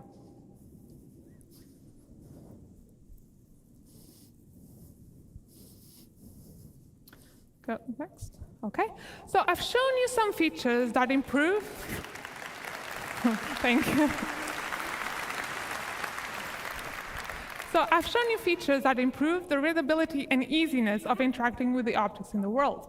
But the other part of our focus was to bridge the disconnection between the player and the object you are interacting with. In a fully physicalized world that we want to provide you, a tactile experience is very important to sell the experience. So we've introduced a new system that allows us to play animations on the player of actually reaching out and physically touch the objects in the world. Yeah. So our main goal was to give you a better immersion, but at the same time, minimizing the friction and the control we take away from you. So this really was an exercise between code, design, and animation to give you the best experience possible. Let's see some of this in action. And pressing buttons has never been so satisfying and fun.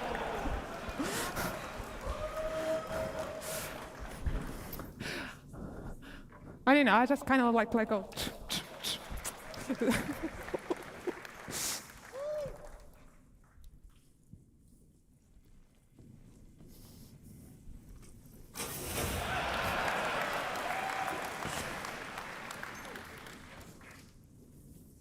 And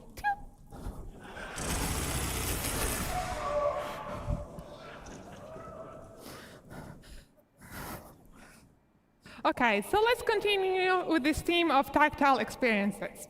The next thing I want to talk to you about are usable interactables. So usables are objects that have existed in our game for a very long time. And designers have had a variety of tools to build these really interesting and complex sequences for the AI. But up until now, what we could do for the player was very limited. So this past year, we've been building up our tools that provided for designers that designers could build these really interactive experiences, but for the player. And the advantage of using the usable system is that anything that the player will be able to do, the AI will also be able to do. So let's have a look of a simple demo that one of our designers put together to see what we can now achieve. So in this scenario, the player has to go forward but can't go forward because of the toxic water. So he has to go over to the valve to turn off the water. So before we could maybe play a simple animation when you interacted, but now designers can give full manual control to you. So you, by pressing the specific inputs, you will be driving the system. But this is not enough. We needed to be able to give designers a way to translate what the player is currently doing and affect other objects in the world in specific ways. So this is what is happening here. As the player is turning the valve, is controlling the flow of the water that's coming from the pipes. And what should happen when the player is no longer in control? Do we want to keep the state, revert back to the initial one, or maybe trigger something else altogether? Well, it's up to designers to define the type of experience they want to bring to you. So let's finally turn off that valve, rush over before that broken valve starts turning off, and then see another small example. Let's go. So yeah, you'll see another small example where you won't be able to open the door by a press of a button, but you have to manually interact with that pump and manually open it. So you'll have to time your inputs to slowly open the door. So this is just a small taste of the level of interactivity that we can now have with these objects. We had really nice results for Squadron, for the mess hall line, and I can't wait to see what the PU designers will create and bring up to your hands. Thank you. Thanks. Okay, let's quickly talk about kiosks and terminals. And let's be honest, it's really hard to interact and get a good view of these ones. So we made a small little changes to make it easier for you. We've created a new focus mode that will walk the player to perfectly align with the kiosks. So we can better perfectly frame the screen on the viewport. At this point, the interactive screen will steal the input focus until you actively chooses to leave. So let's take a look at this in action. And look at that, when you trigger it, and yeah, so this is a very small quality of life improvement, but it will make it much easier for you to interact with these kiosks. And finally, let's talk about looting. This is our new looting screen. It's not replacing the inventory, but it will be used when you're looting a body or any other lootable that you find in the world. It was specifically designed to improve this experience. So since looting is a common action during FPS combat, especially if you haven't fully prepared ahead, we wanted to make it as easier and quick as possible, so you could spend the minimum amount of time to grab any items you need from your target. So it displays the current loadout and a simplified version of the inventory. Looting favors speediness, while the inventory is there so you can fully manage your loadout. So we're still actively working on it, and this is especially on the UI and art, but I want to give you a little sneak peek how this all works.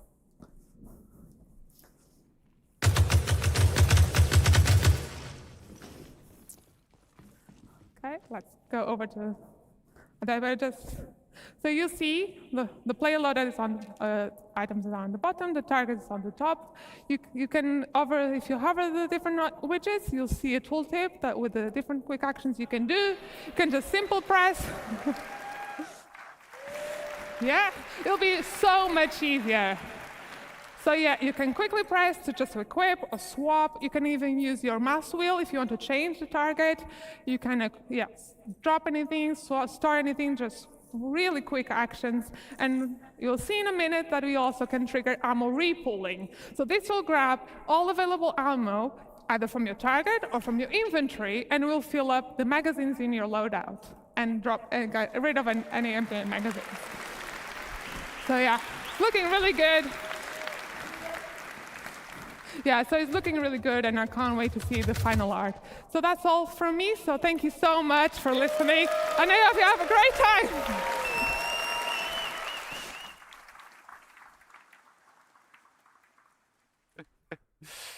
Right, hello everyone. For those who cannot remember, my name is Jens, and I'm now going to talk to you about some changes we made to our stealth gameplay, and I'm going to give you an update on weaponware. Right, so takedowns is an important part of our stealth encounters. So this is where we're going to add some player skill progression. So it's going to move you through different action sets. You're going to start out by struggling. You might fail.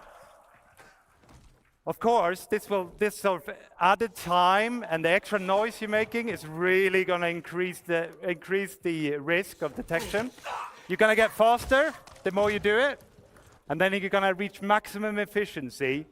Check this one out. So he's so fast you can barely see him do it, and then he guides the body to the floor, so it makes almost no noise, right? We're going to explore some more variation beyond our unarmed and our knife takedowns, like sedative injection pens and contextual takedowns. So this guy on the railing here, let's see what we can do about him.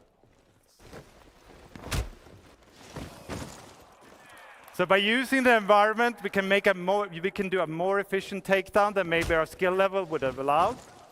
And it certainly looks a lot cooler. And we're going to be able to use this to get to enemies that might be otherwise difficult to get to with our normal takedowns, like a pilot strapped into his pilot seat, you know, sneak up on him and take him out. Okay, so in that last video, we incapacitated that enemy a lot.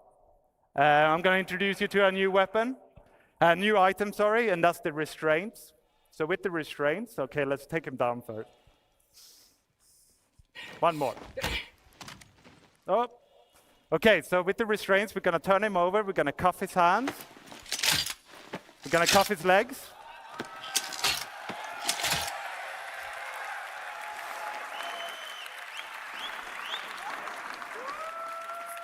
Now, if he wakes up, he can't chase us down, right? But he could call out for help. So what we're going to do as well is we're going to add places in the environment where you can stash a body. You can hide them, either unconscious or dead. And that way you should be easier to remain undetected and keep you in that stealth bubble. Now, this is another thing we talked about in the UI demo, which is the ping. And we saw it in Inesh's presentation, how she did a short ping to highlight a door pump. Now, of course, we allow you now to charge up that ping. And by doing so, we can see further, and we can see through obstacles, and we can populate more information into our data bank that then shows up in our box outs here. So you get the name, and you maybe get the race, and maybe the faction. And you can use this information to figure out where is the weak link, which enemies can I take down without being discovered. There's a risk here, okay? So there's a charge up time. Means you can't do it all the time. It's going to recharge slowly. You see the bar at the top slowly going down. Until that goes all the way down, I can't ping. I can't even do a short ping. And it's going to spike my emissions or my signature. So an enemy with the right equipment or tech level might discover me. Okay, so let's move on to some talk about weaponware. So here we're going to see a simulation of a weapon getting more and more worn over time. We're going to expand this beyond weapons to other FPS items like your armor, your clothing, your helmets. In actual game, this would be triggered by weapon usage, right? So the more you fire your gun, the more worn it's going to get. And this is going to affect its efficiency, it's going to affect its reliability, and it's going to reduce its resale value. Each item is going to wear at its own rate and persist at its own rate. So you could have a worn rifle with a pristine scope or a pristine rifle with a worn scope. Check this one out. There you go.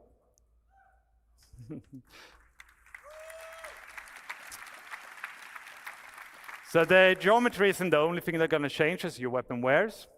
So here we're going to see a pristine Gemini pistol in the little window and a worn one in the big window. And you can see the visual effects. It's belching out smoke here because it's very worn, right? It's telling you, you know, it's time to get this one changed. And you should be able to hear the audio as well. It's get growlier. Okay, on to some consequences. So it's not all visual, so we're going to start with misfire. So the first thing that's going to happen is You press the trigger, your gun doesn't fire. The second thing that happens in this video, you got... I hope you guys know what's happening. So he goes, and then it goes click. That's the bullet getting lodged in the chamber, right? So we've got to fix it. So it's telling us to fix it. We're hitting the button, Our enemy's firing on us. So you got some options. You don't have to fix it. You could holster your gun. You could pull out a new gun. You could use that new looting interface that Ines showed to grab a better gun. Okay. Okay, I'm going to finish this section with the features that's tangentially related to wear, and that's the dirt accumulation. So here again, we're going to see a simulation of dirt accumulating over time on the same rifles we saw before. But in the actual game, this would be based on your activities and the environment you're in. So if you're running around in a sandstorm, you're rolling in mud, you leave your gun outside proper storage, it's going to accumulate dirt. And that's going to increase the rate at which it wears. So the dirtier your gun is, the faster it will wear out. And this is true for other biome accumulations, like frost. So let's take a look at this one as well. Oh, or not. Okay, so yeah, so in the future, it's going to be really important that you keep your guns clean and repaired. I'm now going to welcome Zach on stage, and he's going to talk to you more about the FPS weapons. Thank you very much.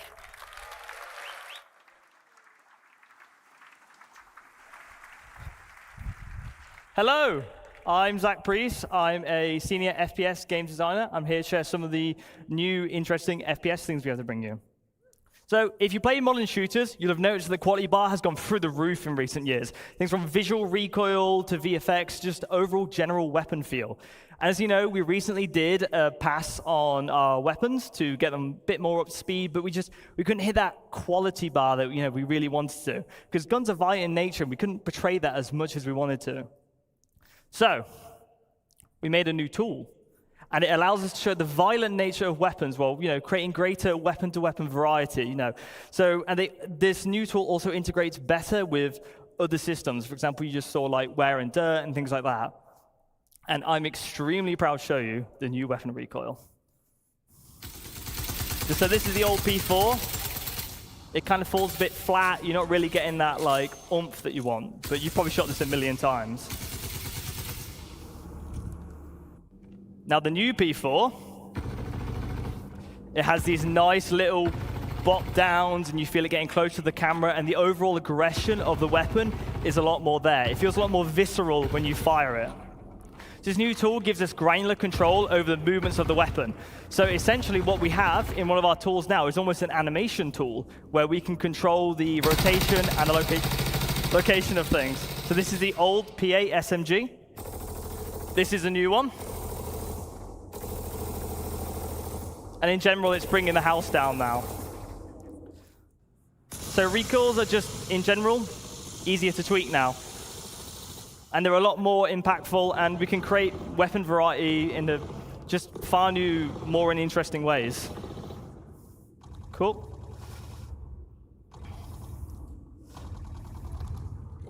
Okay. Thank you very much. Cheers.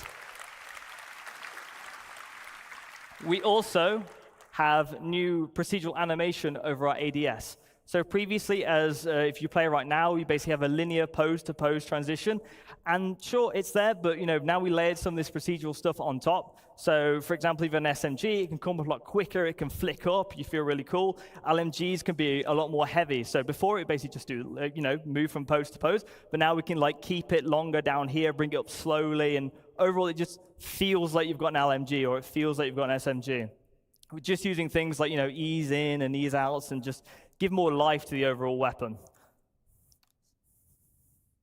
Oh, there we go. And we also have new iron sights. So sci-fi weapons are chonky. They're full of detail. They look really cool, but a lot of that detail can potentially get in the way sometimes. So you've seen, this is a change to the Kana, where we have raised the weapon sight and given what we call the target acquisition window more room to breathe. So if you're aiming at somebody, you can just generally see a lot more, so optics aren't a crutch anymore. So you can see this on the Ravager, and you can see this on the Custodian.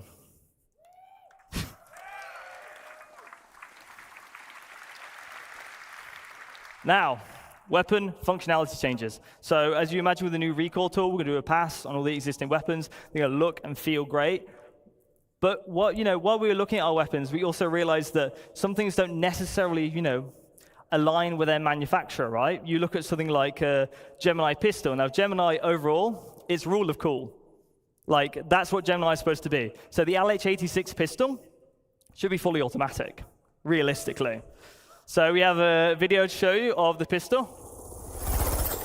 And as you can see, it goes ballistic when you fire it. The magazine count has also increased to allow for that just crazy feeling that the pistol gets.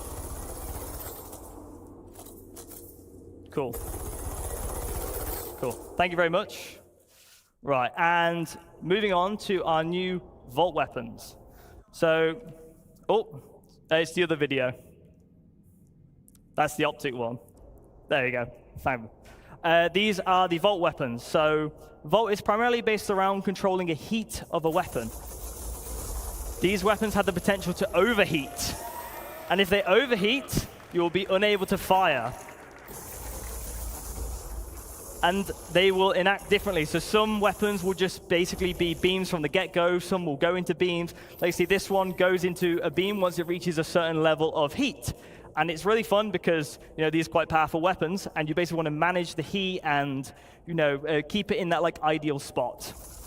Okay, cool.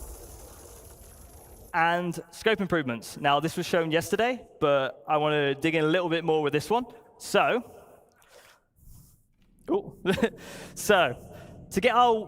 if anyone plays a modern FPS, they know that optics are just gorgeous now. In all modern shooters, they look fantastic.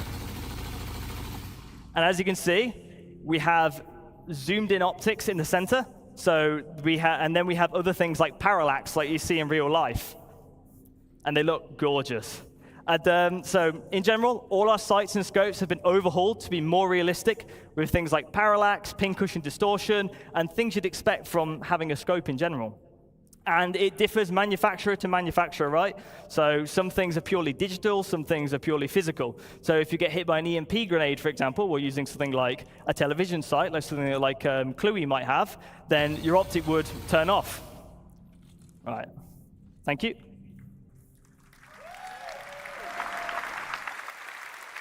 Cool. And weapons are ultimately as only good as they sound. I'll be quiet for this next bit. But as you know, we've done a lot of work on our audio propagation systems and just in general how guns sound. We've also switched out some noises and made them feel a lot more beefy.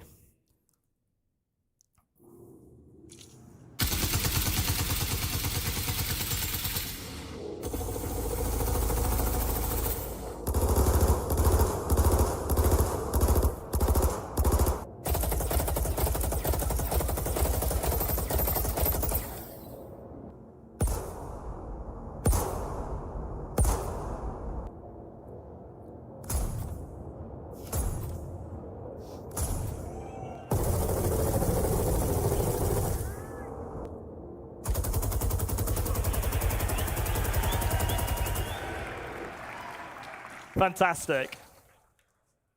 I think all of California heard us there. So, backpack reloading. In real-life combat scenarios, you often grab magazines from other surplus areas. I want to simulate that in our game. So, to show you this, we have something called backpack reloading. If you run out of ammo in Star Citizen, you have to open a menu, put things on. It's a little bit clunky, it's a little bit awkward. So if you have magazines in your backpack, you will now be able to grab them at the price of a longer reload animation. You will also be able to tell when you have a backpack reload coming up because it will be displayed on the inventory with the backpack symbol. So there's no surprises, no catching of. You have all the information you need. And this has been shown, and it has been teased a little bit, the dynamic crosshair. Now, no more third-party dynamic crosshair, well, crosshairs now. So, if you have a look at this, this is our new crosshair. It's a crosshair that fits the aesthetic of Star Citizen. It's a crosshair that follows the barrel of the weapon, so you'll see exactly where a bullet is going to land. And it's projected from the visor using AR, Some visors won't have access to this crosshair, but some will use modified combat lenses. So if you don't want to use the crosshair, you can just use a different visor. As you can see, it works with recoil, and overall, it just looks gorgeous. Cool. Cheers. And on to more data things. We're going to provide an improved PvE experience. The accuracy calculator for NPCs is coming over from Squadron 42. Some people have been playing it in the venue and here, and I've been harassing them, whoever's doing the hangar mission, to get their feedback, and it has been overwhelmingly positive. We also have new NPC archetypes, what we're temporarily calling the Juggernaut, which is basically a very high damage resistant enemy that has an LMG or a shotgun. As soon as they see you, they fire, they walk up to you. And overall, it's been playing amazingly. And I'm really happy for you guys, well, I'm really excited for you guys to get your hands on it at one point. PvP, we want to increase the time to kill. This allows for more varied weapon balancing. You know, we can lay it into like sort of different aspects of the element more. It leads to higher skill ceiling and less unfair deaths. It will no longer be a game of whoever shoots whoever first. Speaking of which, force reactions. We're reworking them. We're aware it's frustrating, and we are going to rework the system to work beautifully. And we're also working on some other highly requested PvP changes. I'm very happy to say a lot of this work has been dialed in. Squadron 42 is in a very good state, and we're bringing this to you soon. Now, over to the AI director, Fran, to share some exciting updates on combat AI.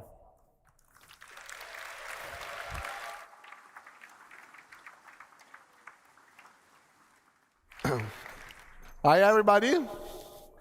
So I'm Francesco Roccucci, as you said, and I'm the AI director in CIG. It's a great pleasure to be here with all of you guys. It's fantastic. So what we're going to do today is to explore how all the work we've done for Squadron 42 is going to flow into the Star Citizen experience. So we wanted to make the AI presentation about how you guys are going to experience the tech and the features we have been working on. So from the player perspective, you've seen how many new opportunities you have. And now it's interesting to see how the NPC are going to react to that. So the goal of Star Citizen is to build a breathing and living environment where your actions matters, and the NPC you will find in the universe needs to have the same opportunities and same limitations that you have. So when we play a game, we want you to spend the time that feels memorable, that feels special, right? Something you can remember and talk about.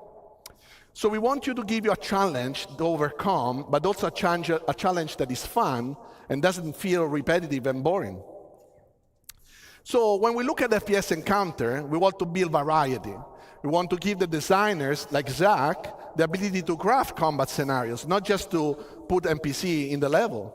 And we need to make sure that he can tweak something such that he can experience the unique play style and the play space that you have.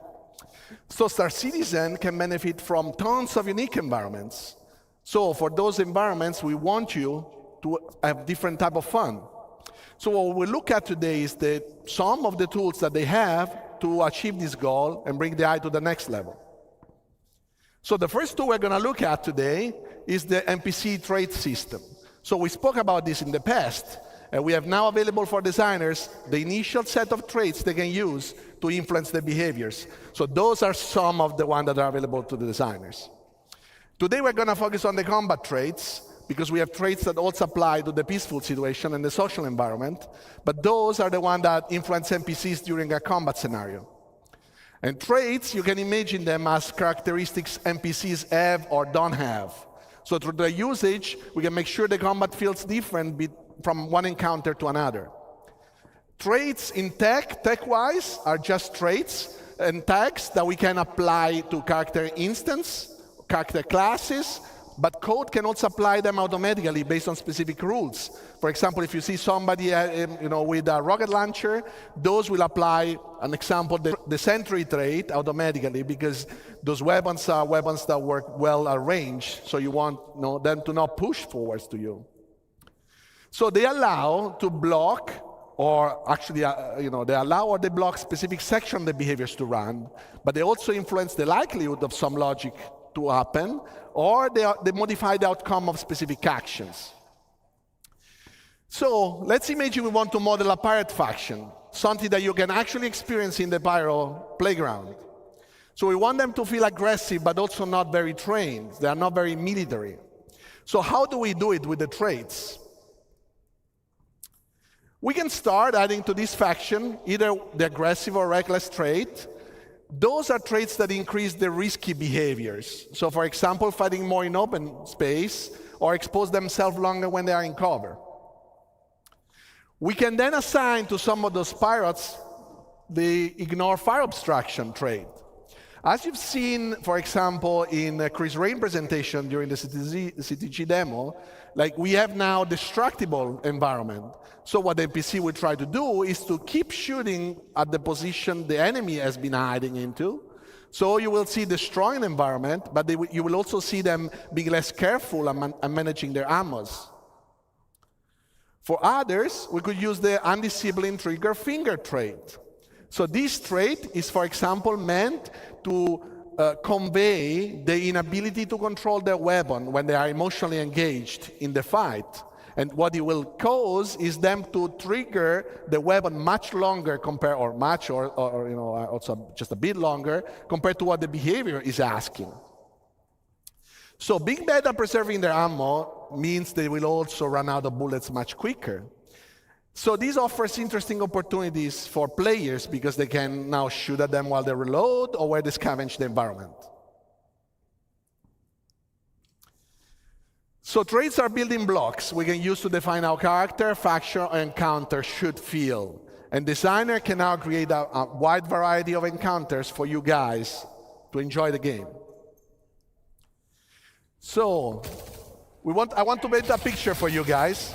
So this is the bunker mission in Pyro, right? And we have a set of enemies that are defending the environment. So this is imagine an infiltrate and destroy mission. Those guys are there defending the bunker. You need to take it over. You need to basically kill them all. You are now fighting against enemies that they defend the environment. So before we go to the next slide, imagine the same environment, very similar enemies, but different traits, same behavior. So now you are defending an environment, and they are aggressive towards the environment. They want to take it.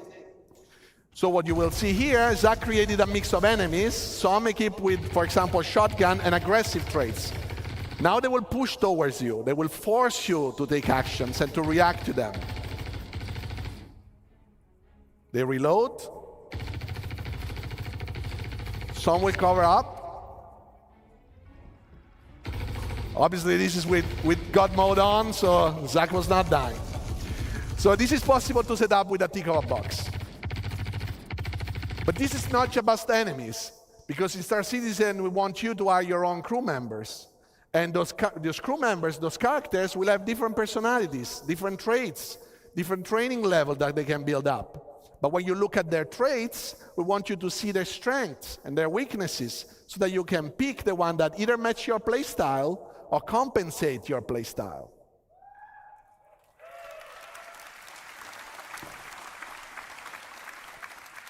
So one good thing that we want to show you today is the medic. So there are some NPCs that can carry, obviously, med pants, but not everybody is able to use it well or wants to use it in a specific encounter. So we want to tweak this, and we have the medic trait. Here we combine a lot of the tech that we have spoken in the past, usable tech, behavior tech. And as Jens showed you, players now can just not only kill enemies, because before our NPCs would just die, but now you can take them down, you can restrain them. So the hyperception is to carry all this information about the different actor states. So he needs to know if he's down, but if he's still alive, or if it's just, somebody that you need to wake up. So a medic in the regular combat flow can, when it's safe to do so, and at the right time, attempt to heal his mate that can be helped. So now you can imagine guard patrolling the environment, you take down a character, the guard finds this body on the ground. He doesn't know if he's alive or not. So he can go there, he can check it, check the pulse, see the state, and if he can be helped, he can basically execute the right healing process. If he needs a med pen, he will use the med pen. If he needs to shake him to wake him up, he will shake him up. And if he needs to unrestrain him, he will unrestrain him. And your crew members can also do the same with you. So if you are down in critical condition, they can come and help you out. We'll see now an example of this where two factions are fighting, and you will see that at the right time when the guy retreats, this guy can go there and heal his mate.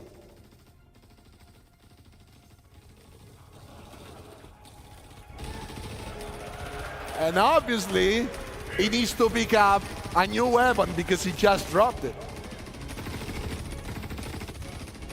So as we mentioned before, and as you've seen here, NPC can run out of bullets, but can also lose their weapons.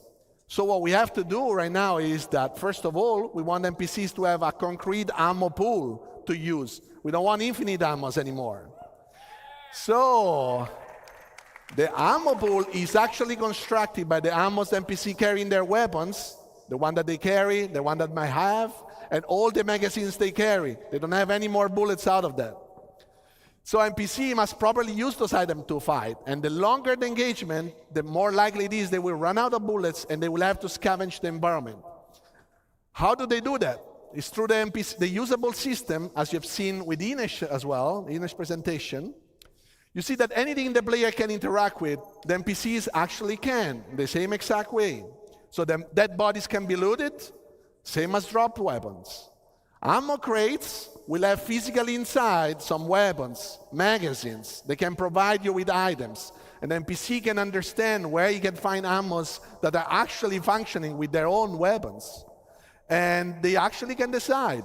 For example, if it's better to reach an ammo crate and gather some new ammos, or if that is too far or towards the enemy, they can decide to pick up another weapon. So you will see that also already in Pyro, you might see it.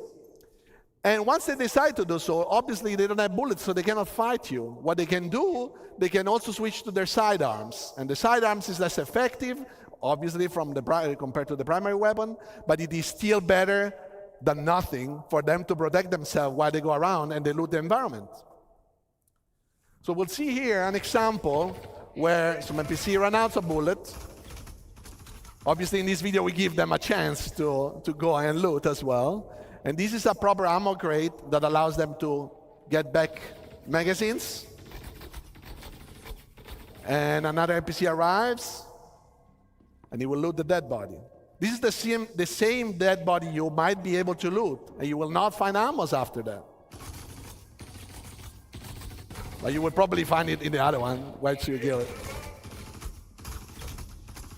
So, last but not least, another tool in the FPS arsenal is grenades. Grenades are a great tool. NPC can now fully react and use grenades in the environment. So grenades are a great tool, especially when an NPC needs to counter a player that is camping or a player that is hiding or say in a location that the NPC cannot reach. So grenades force the movement and keep the action going. But they're also very dangerous. You've seen in Ali's presentation and my presentation that a grenade can make electronics explode, ignite a fire, and then the fire can propagate in the environment. So NPCs need to properly understand the environment and not jump into the fire and get damaged. So how do we do that? Is we have a new full system to handle hazards. Basically, a hazard on the technical side can create a navigation volume modifier, and the navigation module modifier gets registered in navigation system, and our basically mesh can be modified, and it will carry semantic about if that is a danger, something better, and how much costly it is to go through. Because maybe you have a suit that allows you to go through the fire, so that is fine. You will not, the NPC can understand that. But if they can't, they will try to find positions that are safe for them to position themselves, but also paths that will avoid those dangerous areas. And now we'll see an example of that. This is a safe environment, still fighting, but safe, safer. And what will happen now? Fire ignites and propagates. This is fully dynamic, so it's fully controlled by the fire system. The fire system modifies volumes in the navigation system, and we really know where we can and not pass at any given moment.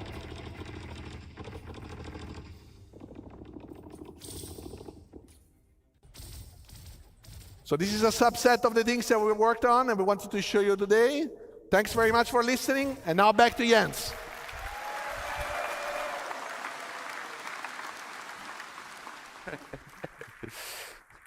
Right, I want to thank Inesh, I want to thank Zach, and I want to thank Francesco for joining me on stage today.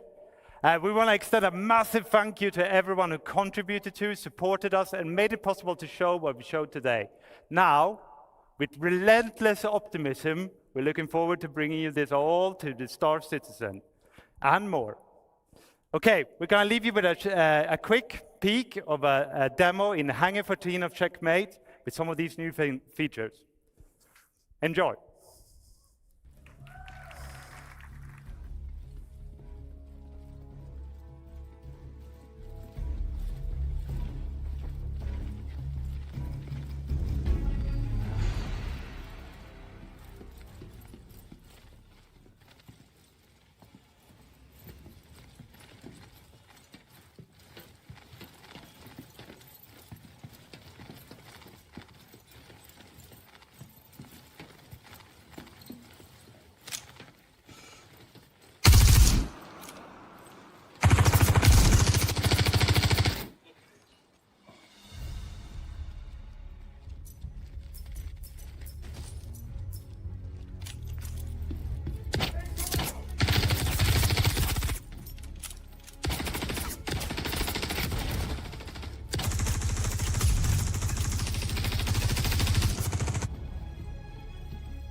Right. Thank you very much. I urge you all to come and join us in the Pyro Playground pit and have a go at Hangar 13 in Checkmate. It's a really great encounter. Thank you.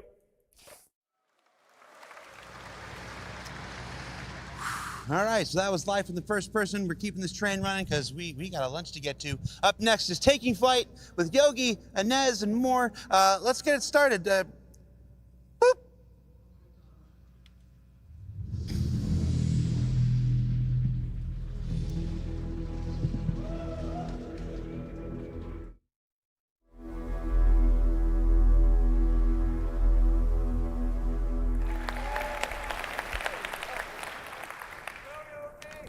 Hello, everyone. Is my mic on? Okay. Can you hear me? Fine. These are the wrong slides. Hang on. Well, hello, everyone. My name is Yogi Klatt. I'm a principal vehicle programmer at Cloud Imperium Games, and I focus on space flight and space combat. I really love my job, so this is why I'm really excited to show you the progress that we did on Squadron 42 in the last 2 years. So there's two things I need to say here. First thing is, we're doing a live demo, and the build is about 12 hours old, so there is a good chance. There is a good chance for bugs, which, well, if you see them, just look away. It will be fine. The second thing is, I'm not flying myself today. It will be Brent Gunzinger.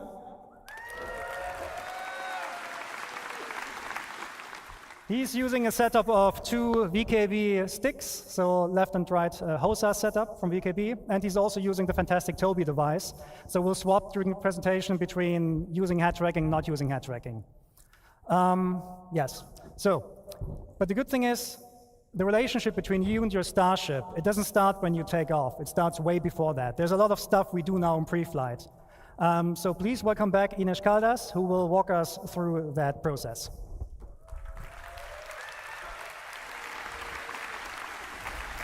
Is this working? Yes, okay. Hello everyone, it's a privilege to be here back on stage to tell you all about what you can expect about the player interaction experience inside your cockpit.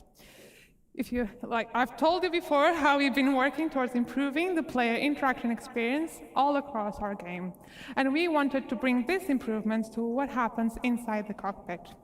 So we wanted to give you a greater immersion and Okay, yeah, the slides are not, sorry about that. Yeah, so you want to give you a greater immersion and give you a closer experience to what pilots go through in real life, not only when you're flying around your ship, but the moment you take your seat at the cockpit. So to achieve this, we've created when you enter your ship, you'll be put in what we call a new relax pose. So in this pose, you'll have free look enabled, so you can easily look around the cockpit and your dashboard. The prompts will be showing over the buttons, so you can easily find the ones you have to interact, and you, the pilot, have to press all the different buttons to get your ship ready for flying, and the character hands will be lowered away from the control stick. So all of this blends neatly into our new player animated interaction system, whereby any button is now physically pressed.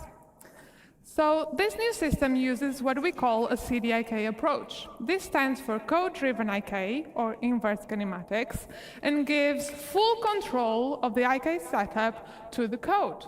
So this, among other things, allows us to record the path of the hand relative to its target. So we can have more detailed animations than just simply blending the hand into position. So for example, we can open a flap and then press the button. But you know, enough of me talking, let's go jump into the demo and see all of this in action. So now.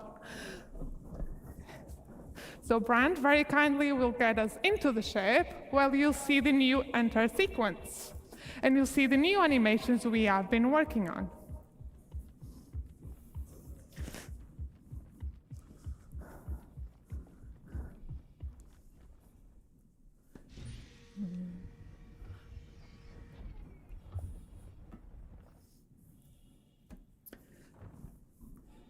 So you can see now that you won't directly grab the control stick. You'll be put on this relax pose with free look enabled. And you can see the different prompts appear over the buttons. So let's get this show started and get your ship ready for flying. So Brent, if you could close the canopy so we don't go flying around with that open. Power our systems. Oh, look at that. Aegis combat assist. And finally, turn our engines. Yeah, so you are now ready for flying. So we will be bringing all of this to all of our ships in our fleet. And that's all from me. So please join me in welcoming to the stage Tony to tell you all about the new UI.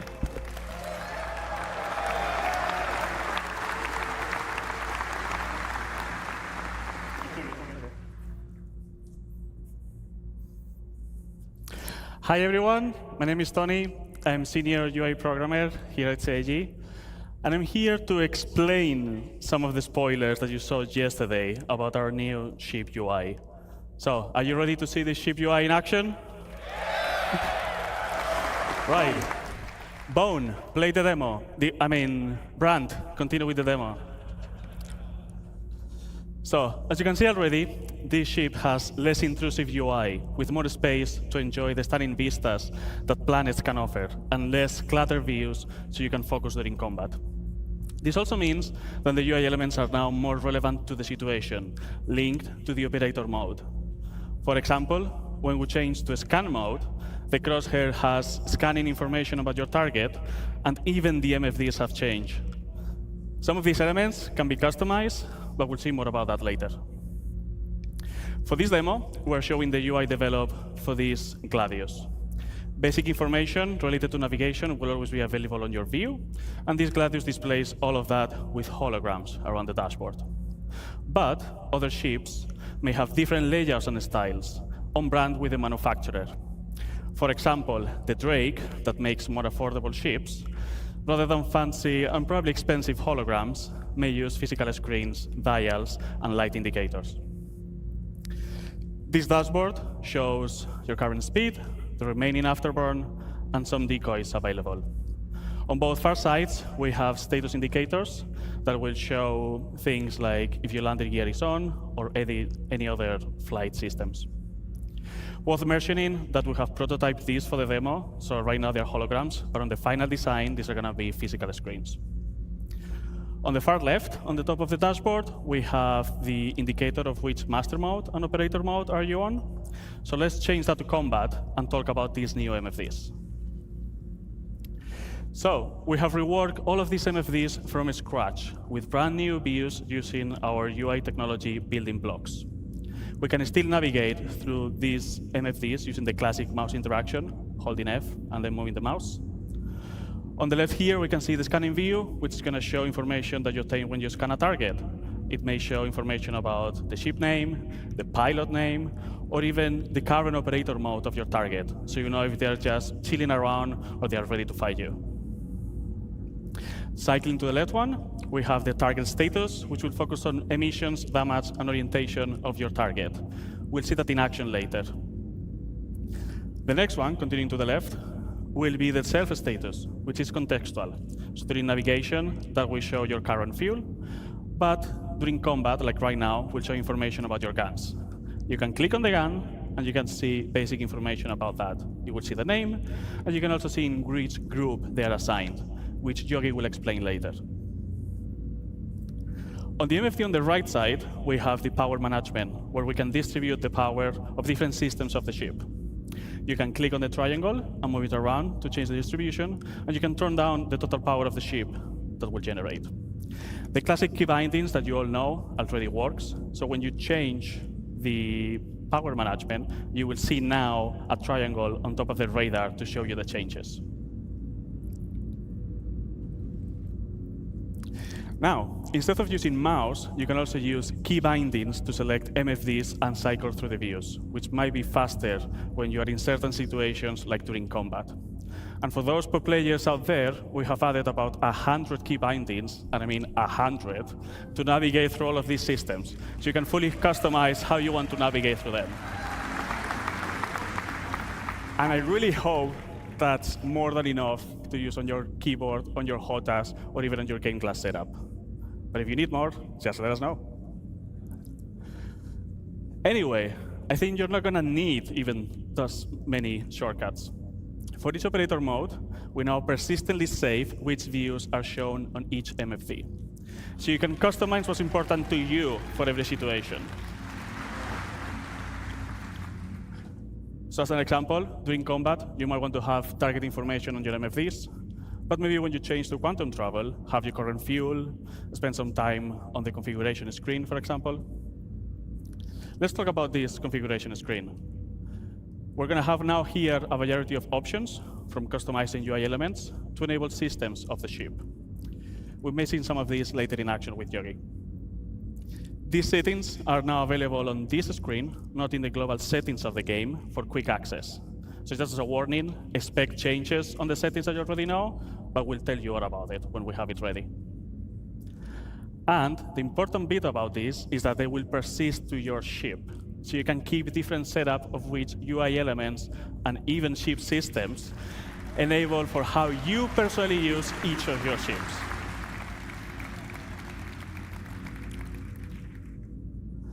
Now, some of you might be thinking that this Gladius doesn't have enough MFDs. Can we enable the top setting? For those of you that you want to see even more information, you can now cast versions of these MFDs to your helmet.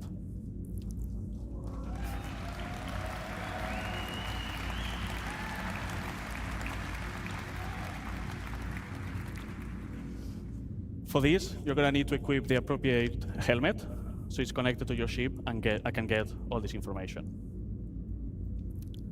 You can use the key bindings, as I mentioned before, so you can select which cast do you want to control and how to cycle through them. So you can pin views that are important to you that will move with your camera. So as you have seen, if you're aiming at the target or if you're moving with your head tracker, those views are going to be always with you. With all these tools, you can customize your experience and have it ready for every situation that you encounter with your ship, always displaying the relevant information to you. So for example, during combat, you may want to have all the UI elements enabled, all the pips, all the crosshairs, so the information of your ship on the physical MFDs, and maybe focus on the target information on your cast, so they're always on your view. But maybe when you go to quantum travel, you can turn those casts off so you can enjoy the vistas. That's all from me. Now we have MFDs ready, and let me bring Yogi back to tell you all about flying your ship. Thank you very much.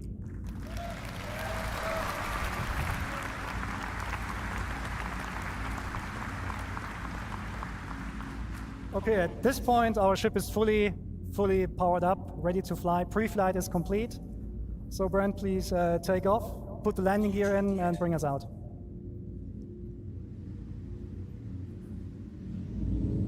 Have you seen the interaction? This is great, isn't it? Okay, so one of the problems we always have in space games is to produce a sense of speed. Space is big, and the sense of speed is always produced by, small things going around you. So although it's not very visible here, the VFX team has actually added space dust, so in the future you can tell where your ship is going, even without looking at instruments. Another thing we're focusing on as well is G-force reactions. So Brent, if you could come to a stop for a second. When your ship is sitting like that, and you strafe left and right, you have these small head motions that basically make your head and your body react to the G-forces they're currently enduring. We're actually increasing them now. We also added rotational G-forces into the mix, so if Brent is now rotating the ship to the left, you also can see that your head is swaying a little bit. Things get a little bit more interesting when Brent is actually taking boost into the mix. So if he now boosts forwards, we now added a camera shake, we added FOV changes, and this all then plays together with the other things like, the other exhaustion effects that we have. So overall, the ship should now feel a little bit more reactive than before. The same thing, sorry. At the same time, we reduced the extensions that that the look-ahead code is doing. So we basically narrowed it down a little bit so it mixes better with G-force reaction, so that even when you don't have a head tracker or something like that, it will still feel pretty good. But this is just a minor change. We also improved the flight controls themselves. So take a look at the speed gauge, for example. It's a little bit twitchy today. What that speed gauge is telling you, the number that's currently moving, is what kind of speed goal Brent is actually putting in. If he puts his stick all the way forward, the left one, you will now be able to see and read the number that you're asking IFCS to speed and forward momentum. This also allows us to bring back the sticky throttle we had pre 3.5, where now, if you play with mouse and keyboard, you can press W and S to increase and decrease your speed and let go of the key, and the ship will not automatically come to a stop. Of course, this is all completely configurable, so you can enable that or not if you want. Oh.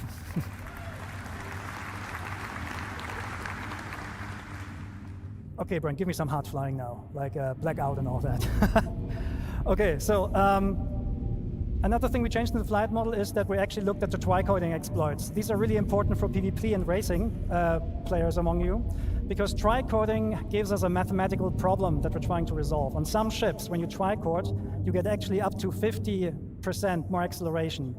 That huge difference actually makes a lot of the ship difference meaningless, so we're cutting back on those. So a first implementation of that is already available in the master mode testing areas in 3.21, I think, but we're improving the algorithm right now so that it actually is less punishing in future master mode builds. This is actually a current version, so as long as you go roughly forward, you get the full Gs from your back engines. Okay, so now the biggie in the room. We're talking master modes. Master modes is by far the biggest change we're doing on the ship gameplay. In general, all of your ships will be put into, or will get a master mode setup. And the master mode is affecting basically everything surrounding everything on the ship. The ship itself, the flight model a little bit, but specifically the items and what they do. And there are two master modes we're going to talk today about. One is SCM, which stands for Space Combat Maneuvering, and the other one is Navigation. So let's look into SCM. SCM is the mode that Brent currently has active. So you see the, Brent, can you go into the indication, please, for the master mode? Just point with the mouse there, if you can. Yeah, so this is your current master mode. It says SCM. When you use SCM for basically all the gameplay that is not traversal. So combat, mining, salvaging, you're using it for that. You have full access to your combat system. Your shields are working, your thruster boost is fully active, your weapons are working. It's the high performance, high alertness mode that you're in. However, we will heavily restrict how fast we can go. We can go with your ship. Okay, Brent, go to full max speed. So this Gladius on max speed and SCM can reach about 225 meters per second. That might seem slow compared to what you have in the PU right now, but it's still pretty fast. However, you can extend that speed. Brent, if you just go forward and boost. So the Gladius can extend up to 550 meters per second. On this slide here, you can see the speed spaces we're talking about. So if you're just flying around in SCM, which is like the max speed of your ship, you can reach the 225 meters per second. If you boost, you can reach up to 500 or 550. However, that boost space is not spheric.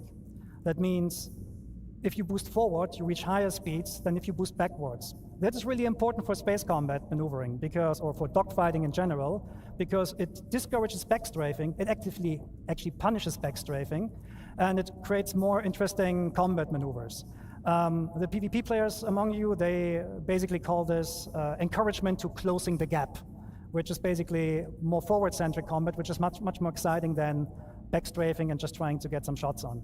It also forces you as combat players to commit to the decisions you did earlier in the fight.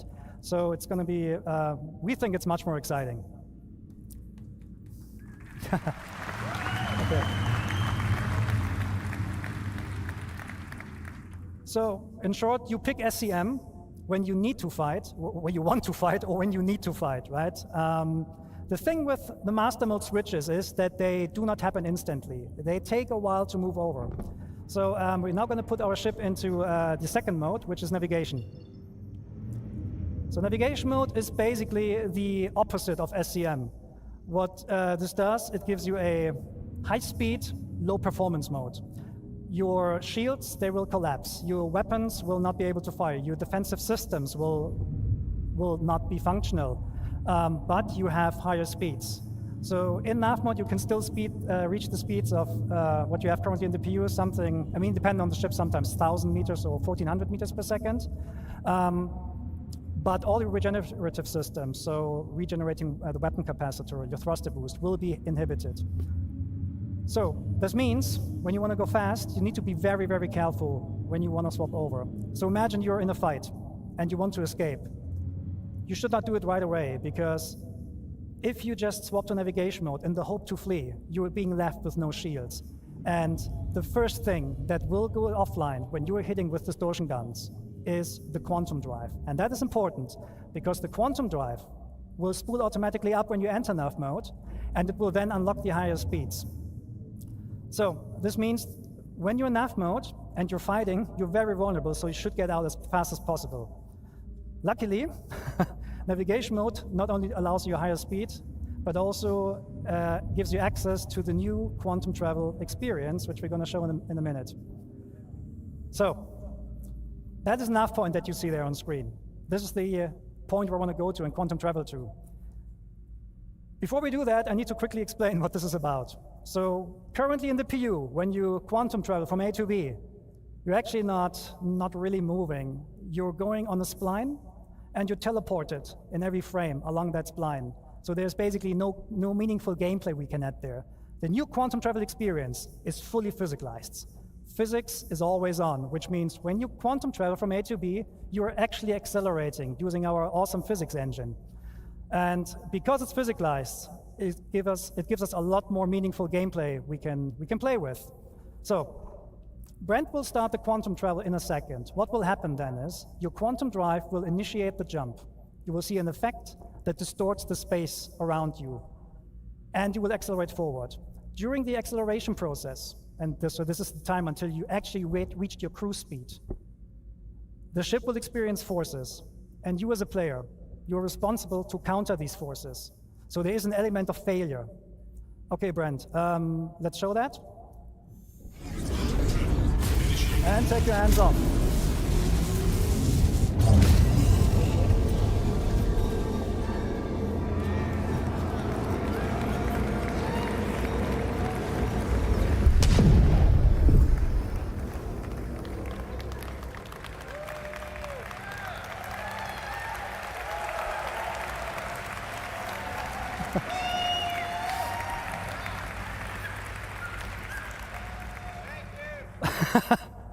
So what you just saw is basically the failed attempt to quantum travel. Brad wasn't countering the forces, therefore he was thrown out, the quantum bubble collapsed and threw you out. Your ship doesn't like that. IFCS needs 5-6 seconds to recover from that, during which time you're just tumbling, right? And this is not just like dependent on your skills. If you think selecting a proper quantum drive doesn't matter in the future, think again. You want to take care of your quantum drive, you want to repair it and keep it in good shape. So if you buy a cheap one, your travel will not necessarily be faster, but it might be harder. Okay, so Brent shows how it's done properly.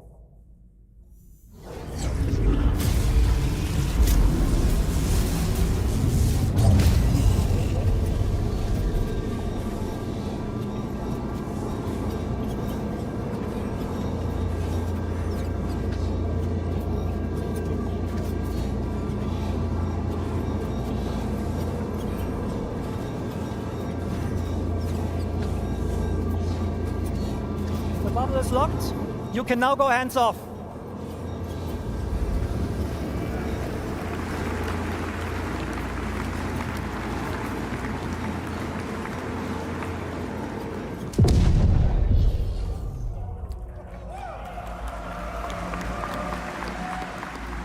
Okay, so there's a second variant of quantum travel, and this is for short-range jumps. Sometimes you jump somewhere or you go somewhere, and you see the next point of interest is like 1,200 kilometers away. We're not going to force you anymore to travel that by hand. You will use a technique called quantum boosting. It's a quantum-based short-range jump for like something between a couple of 100 kilometers to like 30,000 kilometers or so. When you use quantum boosting, the process is practically the same, but the quantum bubble will not stabilize itself, so you need to be hands-on for the whole time, and the speeds are naturally, well, slower, but it's not slow, it's still quantum traveling, right? Okay, so Brent, can you boost to, oh, reinforcement needed. Yeah, let's go there, let's boost. Oh, actually, sorry. Thank you. Okay, so what Brent is currently showing here is, I think I forgot to mention, quantum boosting works in every direction. You don't need nav points.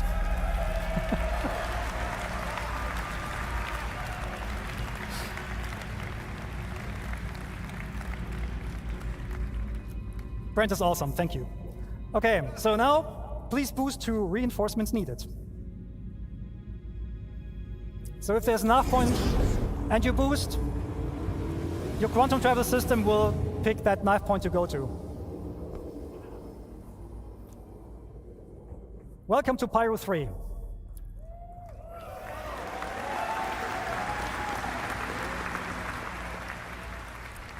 As you can see, there's a lot of UI happening right now. There's a lot of context there. And this is not an online demo, it's a single player. So that means all these units there, they're friendly and hostiles, they're probably fighting with each other, which is a good segue to talk about AI improvements. And there's one man who can tell you all about AI. This is the man with the nicest legs at CIG. Well, please welcome Diego Marty Mason.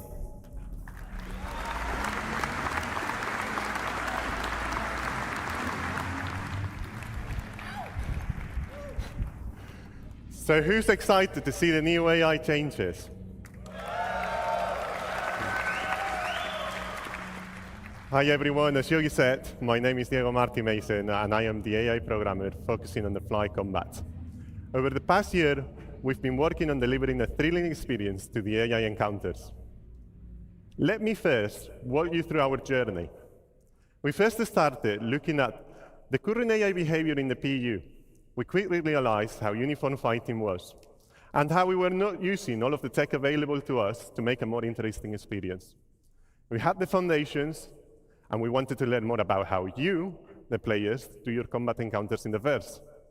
So we did this by getting combat recordings, analyzing videos, and internal playtesting, where we were hammering each other for hours. It was fun, unless you went up against experienced fighters like they are.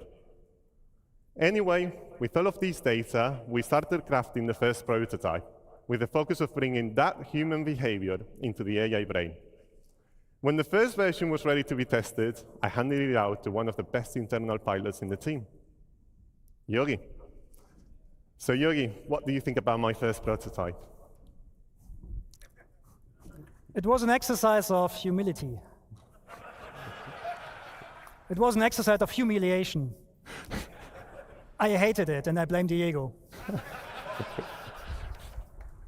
So this was due to the AI being able to keep a good range control and a perfect orbit around their target while maintaining a constant firing solution.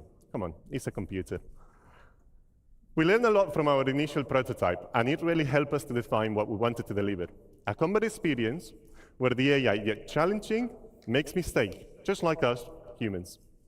We want players to leave every combat encounter with a feel of satisfaction by encouraging you to keep on the move and make use of the vehicle systems available to you, so you can at least try to win the fight. Let's see how we brought this new iteration of combat to life. We broke down in multiple stages. The first one, interception.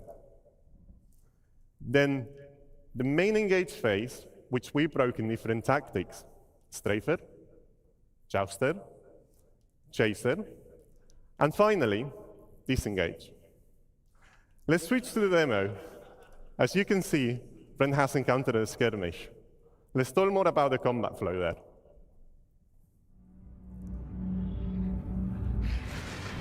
Okay, we will start with interception.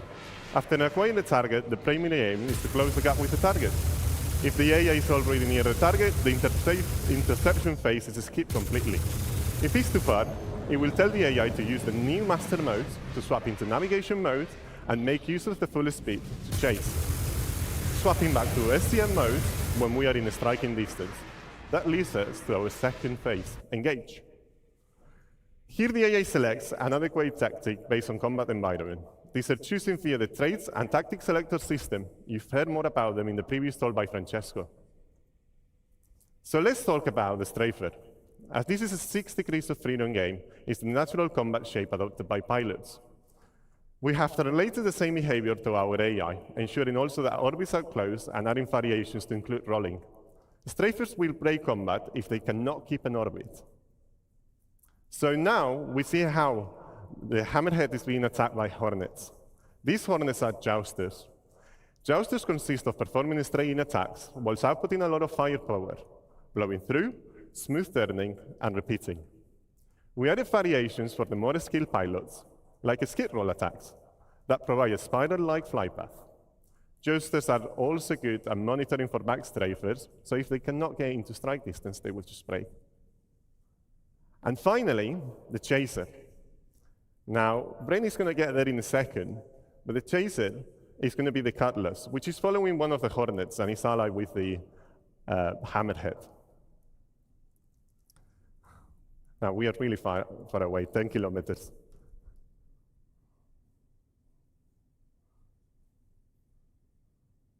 So the chaser, it will try to always stay on the target 6. The idea is to force the target into a defensive stance by making them turn into the chaser. This maneuver will be seen mainly in squads and atmosphere combat. The final phase, which can happen at any time, depending on the combat situation, is disengage. This phase is triggered based on constantly listening to multiple events in parallel. To name a few, critical health, damage to shields, or weapons depleted. There is also a shorter version of disengage that we call pace breaks, which occurs during long periods of combat due to fatigue, nature of the combat encounters. These pace breaks are short, and the main objective is to perform a simple maneuver to gain a new advantage position and strike again. This new flow is what encompasses the core of our new AI Fly combat experience, in combination with AI traits that will give designers the tools to tailor each combat encounter in the verse.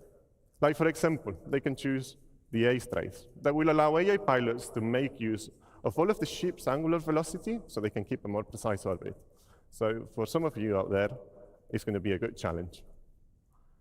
While we've been mainly focusing on fighter behavior, we've also started to follow the same process to other ship types, like gunships and capitals.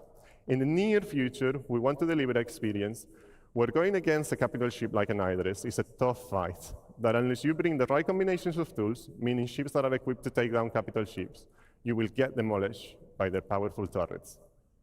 Now, after all of the feedback, in our first internal playtest, we've received a lot of constructive and positive feedback. And Yogi's not longer being destroyed by the AI, so I think he likes it a bit more. Thank you, everyone. I hope you enjoy the new AI. And back to you, Yogi.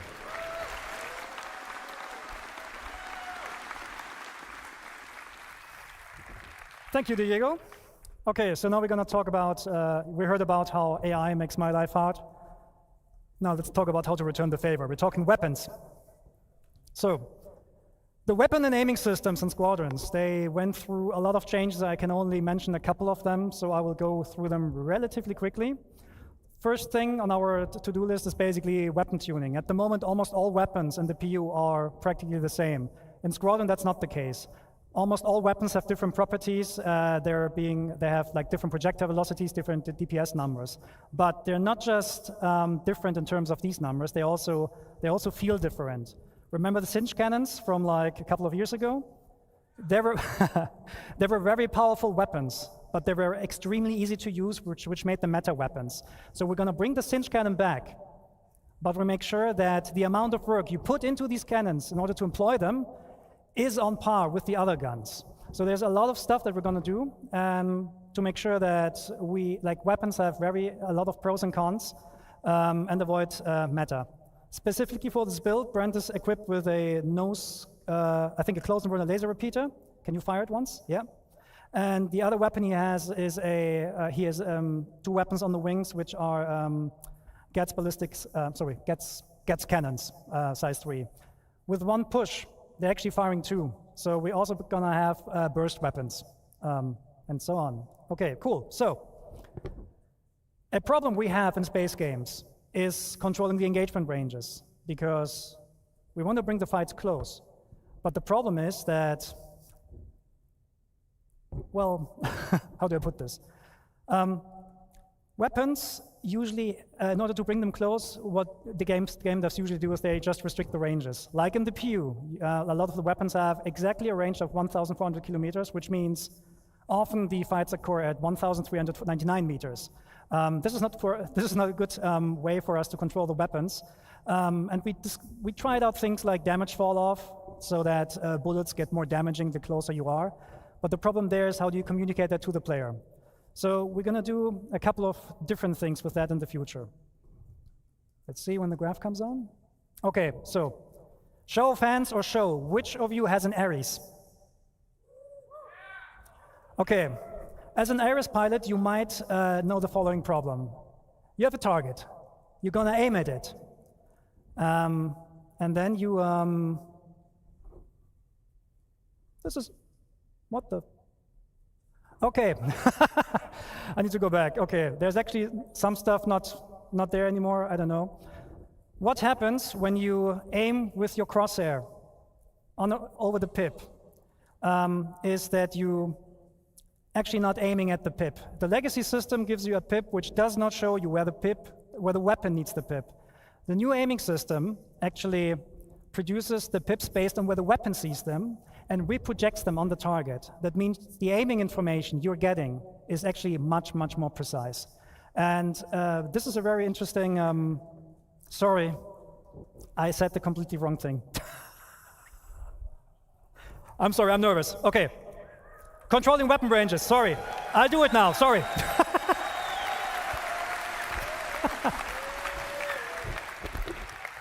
Okay, sorry. Okay, controlling ranges. In the future, all the weapons will get much, much longer ranges. Size 1 weapons will fly to up to 5 or 6 kilometers before the despawn. The way how we do this, how we do this is we're adding spread. Because spread is for us is a very good indication on how to control the ranges. This is not a one-to-one relationship there, so don't worry, you won't get like spread with like 20 degrees offset or something like that. Don't worry, right? But if we compare the spread of the weapon with the target size, we know when the weapon is in range. We know when you actually are close enough so that the majority of your hits can hit, and we're telling you that via the aiming system now. So, Brent, let's go back to the demo. If you get a green pip and a green crosshair, it means you have a high chance of your weapons hitting the target. If Brent takes a little bit of a step back and waits until the pips and the crosshair turn red, this does not mean that the ship is out of range. You can still hit it, but you might waste bullets. This also has the benefit that, I'm not sure if you saw that before, but if you look at how many bullets are in the air, you're actually getting a lot of bullets, a lot more bullets, and it just looks a lot better. Okay, Brent, just kill these guys now. Bam!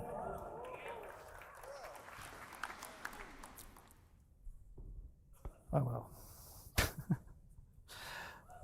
Okay, so that was this one. Okay, a thing you might have seen is that Brent is loaded with size 3 guns on size 3 gimbals. That means we're removing the M-1 system. The reason for that is the original intention of controlling the performance between joystick and mouse players just didn't work out, and the new aiming system is flexible enough to deal with these differences. So we're just removing it and keep going. So, next point, pip grouping. If you have different weapons with different projectile velocities, you will get different pips. Because merging the pips makes no sense for us anymore, because the weapons are going to have vastly different projectile speeds. So if Brent, for example, enables all the weapons now, you get separate pips. So let's talk a bit about pip optimizations here. And this is the thing I messed up before. Again, who is an Aries? If you aim at your target, you get a pip, right? Your Aries owners know that. You aim at the pip, you shoot, you miss. And this is because the pip is not being shown where you need it. In the future, we're actually offsetting the pip where the weapon sees it and then reproject this onto the crosshair. Like that. And when you then hit, you hit. No, when you then shoot, you hit. And this is, of course, also communicated by the aiming system. So when the pips turn green and when the crosshair turns green, just shoot. Okay, so now to the actual best part. We cannot take down this hammerhead. It's too big for us. But we can cripple it. The weak points on the hammerhead are the turrets. The way we're going to do this in the future is with precision targeting mode. Brent? Enable precision targeting mode. There we go.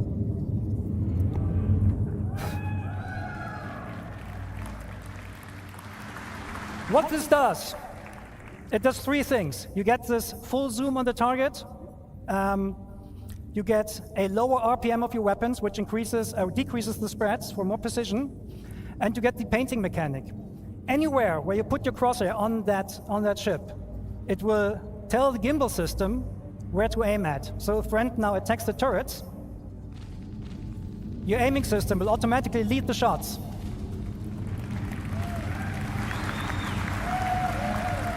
Bam! One turret down.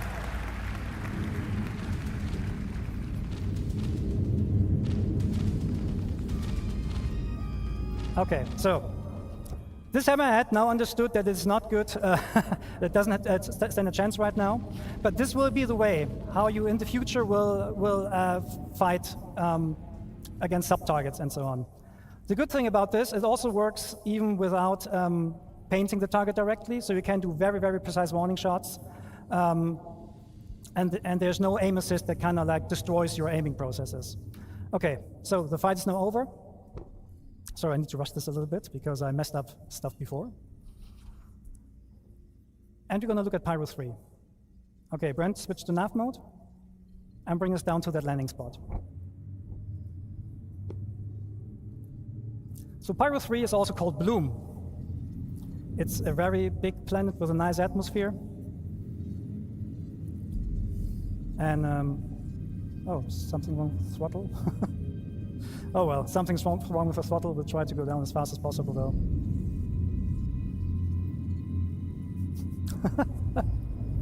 I said gameplay demo might have bugs.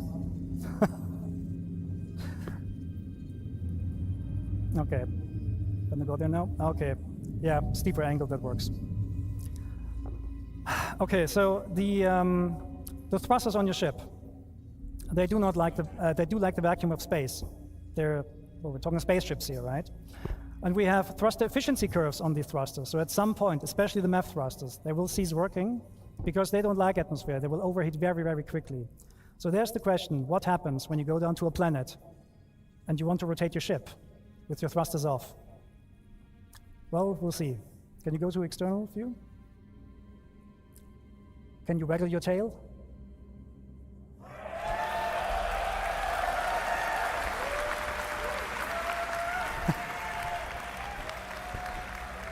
Okay, back first person. Okay, so what you see here is the new aerodynamics model. Because obviously our left stick is somewhat damaged or so, we can't be as fast as we want. Actually, Brent, can you try W and S on the keyboard instead? Oh, it doesn't work. Oh. No, it doesn't. Yep. Okay. No, the stick is affecting us. Okay, anyways, we're going to go down as far as possible. So the new aerodynamic system is a complete replacement of the aerodynamic system that you currently have. And you need your control surfaces to actually turn the ship around. It simulates the airflow over your lift surfaces, and therefore the slower you become, the less effective those control surfaces will be in order to turn your ship. So we can demonstrate this. So if Brent just sits here and yaws left and right, you will see he cannot go further than that.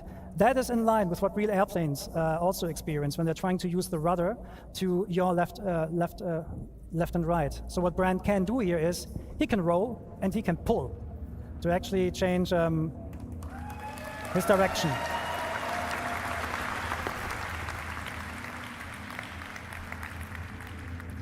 Okay, so just for this demo, we added a button. The button is called Thruster Disconnect.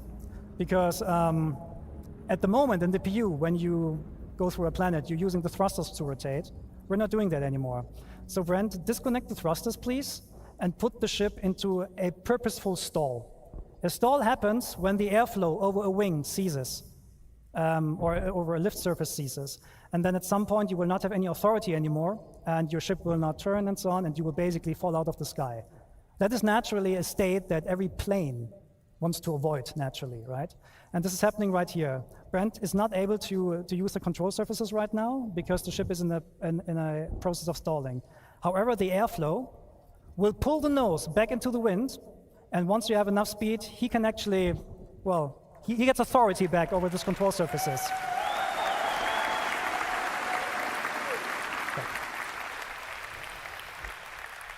That means for you as players, what you can actually do, you can do aerobraking, you can do pure gliding if you want to.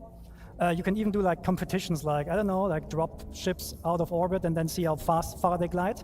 This is all possible with a new system. So let's talk about the problem. How do you come to a stop now?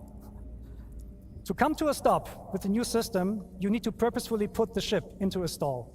But don't worry, when we don't have the thrusters disconnected, IFCS will help you. So you're gonna bring down the speed more and more until you're reaching stall speed, which is about now. And then the thrusters will kick in and catch you. That means, however, you are now in a state that the thrusters don't like, right? So at the moment we have turned this up, but in the future you will not be able to hold this for long. So if Brent, for example, now from a hover, strafe is left, more left, more left, more left. The wind flow again pulls the ship over, and you go forward again.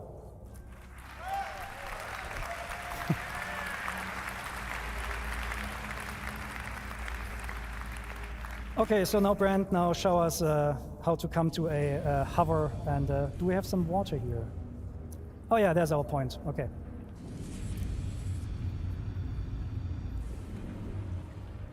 Highway to...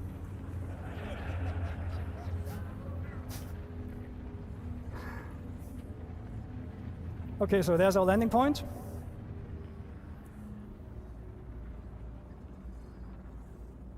Can become a little bit slower, I don't know, 100 meters per second. So we're trying to land somewhere here.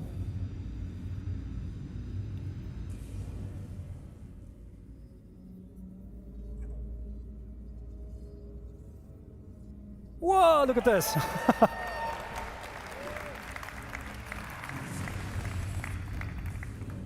Yeah, that water is great, like, awesome. Okay, so now we're coming to a, so now Brent will try to land with a broken throttle.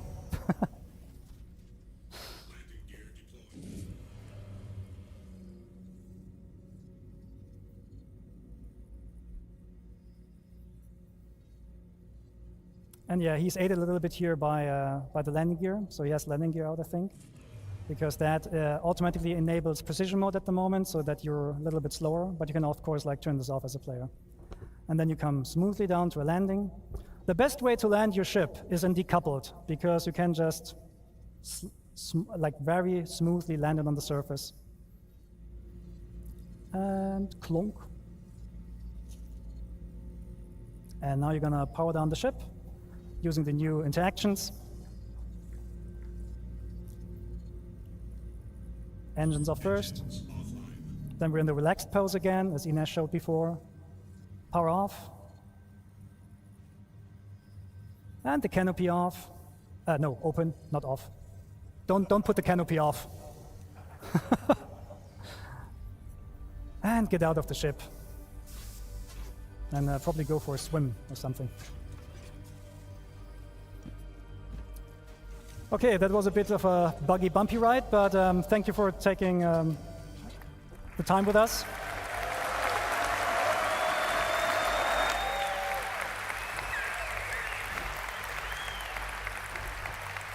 And we'll see you in the verse. Thank you.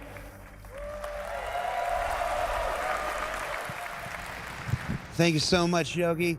Everybody, it's time for lunch. We'll be back around 2:45, so get yourself some food, get yourself some drinks, give yourself some snacks, stretch your legs, and then be back in Hall A when we come back, because from this point forward, you're not going to want to be anywhere else. We'll see you at 2:45, everybody. Take care.